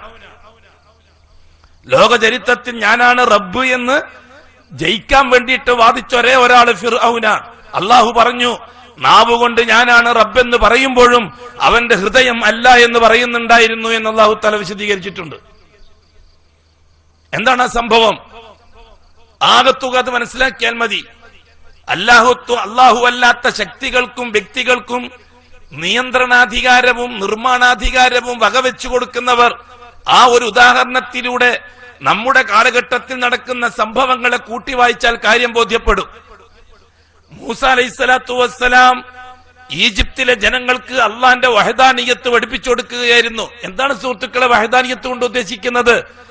ഉടമസ്ഥതാധികാരത്തിൽ അള്ളാഹു മാത്രമേ ഉള്ളൂ, നിർമ്മാണാധികാരിയായി അള്ളാഹു മാത്രമേ ഉള്ളൂ, നിയന്ത്രണാധികാരിയായി അള്ളാഹു മാത്രമേ ഉള്ളൂ. അതുകൊണ്ട് ആ അള്ളാഹുവിനെ മാത്രമേ ഇലാഹാക്കാവൂ. അതുകൊണ്ട് ആ അള്ളാഹുവിനെ മാത്രമേ ഇലാഹാക്കാവൂ. അതാണ് റുബൂബിയത്തിൽ നിന്ന് ഉലൂഹിയത്തിലേക്കുള്ള ഈമാൻ. എന്തുകൊണ്ട്? അള്ളാഹു റബ്ബായതുകൊണ്ട്. അതുകൊണ്ട് നാം എന്ത് ചെയ്യണം? ആ അള്ളാഹുവിനെ ഇലാഹാക്കണം. ലാ ഇലാഹ ഇല്ലല്ലാഹ്. നേരത്തെ മനുഷ്യൻ പ്രഖ്യാപിച്ചത് ലാ റബ്ബ ഇല്ലല്ലാഹ്, അലസ്തു ബിറബ്ബിക്കും ഖാലൂ ബലാ. മാനവകുലം മുഴുവനും സമ്മതിച്ച വിഷയം അള്ളാഹു റബ്ബാണ്. എന്താണ് അള്ളാഹു റബ്ബാണെന്ന് പറഞ്ഞാൽ? അള്ളാഹു മാലിക്കാൻ, ഖാലിഖാൻ, മുദബ്ബിറാൻ. അതുകൊണ്ട് ലാ ഇലാഹ ഇല്ലല്ലാഹ്, ഇലാഹാകാൻ അവൻ മാത്രമേ പറ്റുള്ളൂ. എന്താണ് ഇലാഹ്? മഅബൂദ്. ഞാൻ എന്തെങ്കിലും ഒരു കാര്യം ചോദിക്കണമെങ്കിൽ അള്ളാഹുവിനോടേ പറ്റുള്ളൂ. എന്തുകൊണ്ട്? അള്ളാഹു റബ്ബാൻ, അള്ളാഹു അല്ലാത്തവരാരും റബ്ബല്ല. അതുകൊണ്ട് ഞാൻ എന്തെങ്കിലും നേർച്ച വഴിപാടുകൾ നടത്തുന്നത് അള്ളാഹ്ക്ക് മാത്രമേ പറ്റുള്ളൂ. എന്തുകൊണ്ട്? അള്ളാഹു റബ്ബായതുകൊണ്ട്. മറ്റുള്ളവർക്ക് പറ്റുമെങ്കിൽ അയാൾ റബ്ബാണെന്ന് തെളിയിക്കണം. നേർച്ച വഴിപാടുകൾ മുഹിദ്ദീൻ ഷെയ്ഖിന് പറ്റുമെങ്കിൽ മുഹിദ്ദീൻ ഷെയ്ഖ് റബ്ബാണെന്ന് തെളിയിക്കണം. ഏതെങ്കിലും റസൂലിന് പറ്റുമെങ്കിൽ റസൂല് റബ്ബാണെന്ന് തെളിയിക്കണം. ഏതെങ്കിലും നബിക്ക് പറ്റുമെങ്കിൽ നബി റബ്ബാണെന്ന് തെളിയിക്കണം. എന്തുകൊണ്ട്? റബ്ബിന് മാത്രമേ ഇതൊക്കെ ചെയ്യാവൂ. ഇല്ലെങ്കിലോ അവൻ ഈമാനിൽ നിന്ന് പുറത്താണ്. ഒരാള് പറയുന്നു, ഞാൻ മുഹീദ്ദീൻ ഷെയ്ഖ് തങ്ങൾക്ക് നേർച്ചയാക്കുന്നു, പക്ഷെ റബ്ബാണെന്ന് തെളിയിക്കാൻ അയാളെ കൊണ്ട് കഴിയുന്നില്ല. പക്ഷെ അയാൾ എന്ത് ചെയ്തു? ഒരു വലിയ അപരാധം ചെയ്തു. അള്ളാഹുവിന്റെ മേൽ ഭയങ്കരമായ ഒരു അപരാധം അയാൾ ഉണ്ടാക്കി.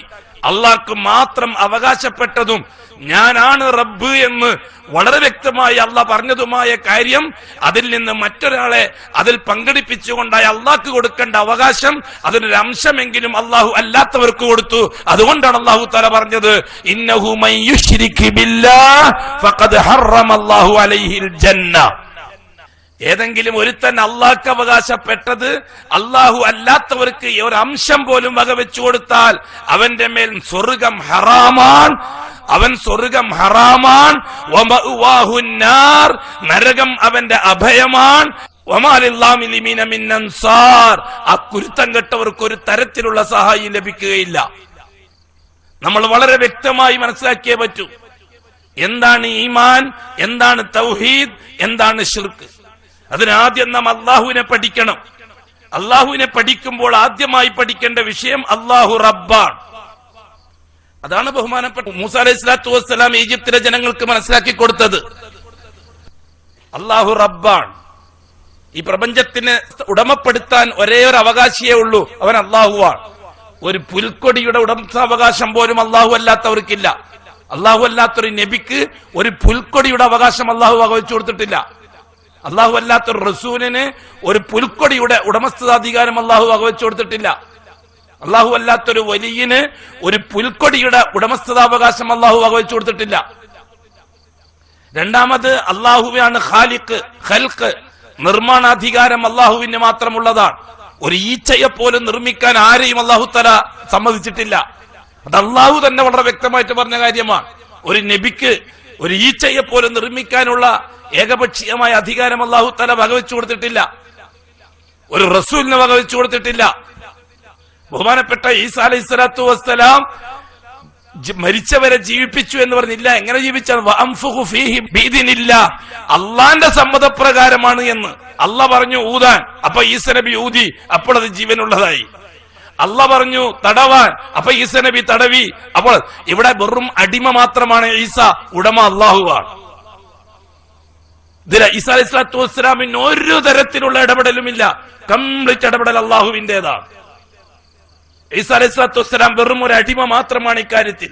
അത് ഈസാ അലൈഹി സ്വലാത്തു വസ്സലാം വളരെ വ്യക്തമായിട്ട് പറയുകയും ചെയ്തു. ബഹുമാനമുള്ള സുഹൃത്തുക്കളെ, സഹോദരന്മാരെ, ഒരു ലേശം അള്ളാഹുവിന്റെ അവകാശം മറ്റൊരാൾക്ക് വകവെച്ചു കൊടുക്കുന്ന പരിപാടിയില്ല. എന്തുകൊണ്ട്? അവരെത്ര ഉന്നതമായ പദവിയിലെത്തിയാലും ശരി, അള്ളാഹുവിന്റെ അവകാശം അള്ളാഹു തആലാക്ക് മാത്രം. ലാ ഇലാഹ ഇല്ലല്ലാഹ്. അള്ളാഹു സുബ്ഹാനഹു വ തആല പറഞ്ഞു, യാ അയ്യുഹന്നാസോ, മനുഷ്യരെ, ളുരിബ മസലുൻ, ഒരു ഉപമ വ്യക്തമാക്കി തരാം. ഫസ്തമിഊ ല, ശ്രദ്ധിച്ചു കേട്ടോളിൻ. ഇന്നല്ലദീന തദ്ഊന മിൻ ദൂനില്ലാഹ്, അള്ളാഹുവിനെ കൂടാതെ നിങ്ങൾ അഭയം തേടുന്ന, നിങ്ങൾ പ്രാർത്ഥിക്കുന്ന, നിങ്ങൾ ആശ്രയിക്കുന്ന, നിങ്ങളുടെ പ്രശ്നങ്ങൾക്ക് പരിഹാരം തേടുന്ന ഒരാളും ലൻ യഖ്ലുഖു ദുബാബ, ഒരു ഈച്ചയെ പോലും നിർമ്മിച്ചിട്ടില്ല കേട്ടോ എന്ന്. നിർമ്മാണാധികാരം ഒരു ഈച്ചയുടെ നിർമ്മാണം പോലും അള്ളാഹു അല്ലാത്തവർക്ക് അള്ളാഹു വകവെച്ചു കൊടുത്തിട്ടില്ല എന്നൊരു തെളിവാണ് അള്ളാഹ് പറഞ്ഞത്. ലൻ യഖ്ലുഖു, തീർച്ചയായും അവർ നിർമ്മിച്ചിട്ടില്ല. ദുബാബ, ഒരു ഈച്ചയെ നിർമ്മിച്ചിട്ടില്ല അവർ. ഇനി അവർ ഒറ്റക്കൊറ്റക്ക് നിർമ്മിക്കുന്ന കാര്യം ഇരിക്കട്ടെ. വല വിജിത്തമഊല, ഇവരെല്ലാം കൂടി ഒരു കോർപ്പറേഷൻ ഉണ്ടാക്കി. എല്ലാ നബിമാരും കൂടിയിട്ട് ഒരു കോർപ്പറേഷൻ, എല്ലാ റസൂലുകളും കൂടിയിട്ട് ഒരു കോർപ്പറേഷൻ, എല്ലാ ദേവികളും കൂടിയിട്ട് ഒരു കോർപ്പറേഷൻ, അല്ലെങ്കിൽ എല്ലാ ദേവന്മാരും കൂടിയിട്ട് ഒരു കോർപ്പറേഷൻ, എല്ലാ വലിയുകളും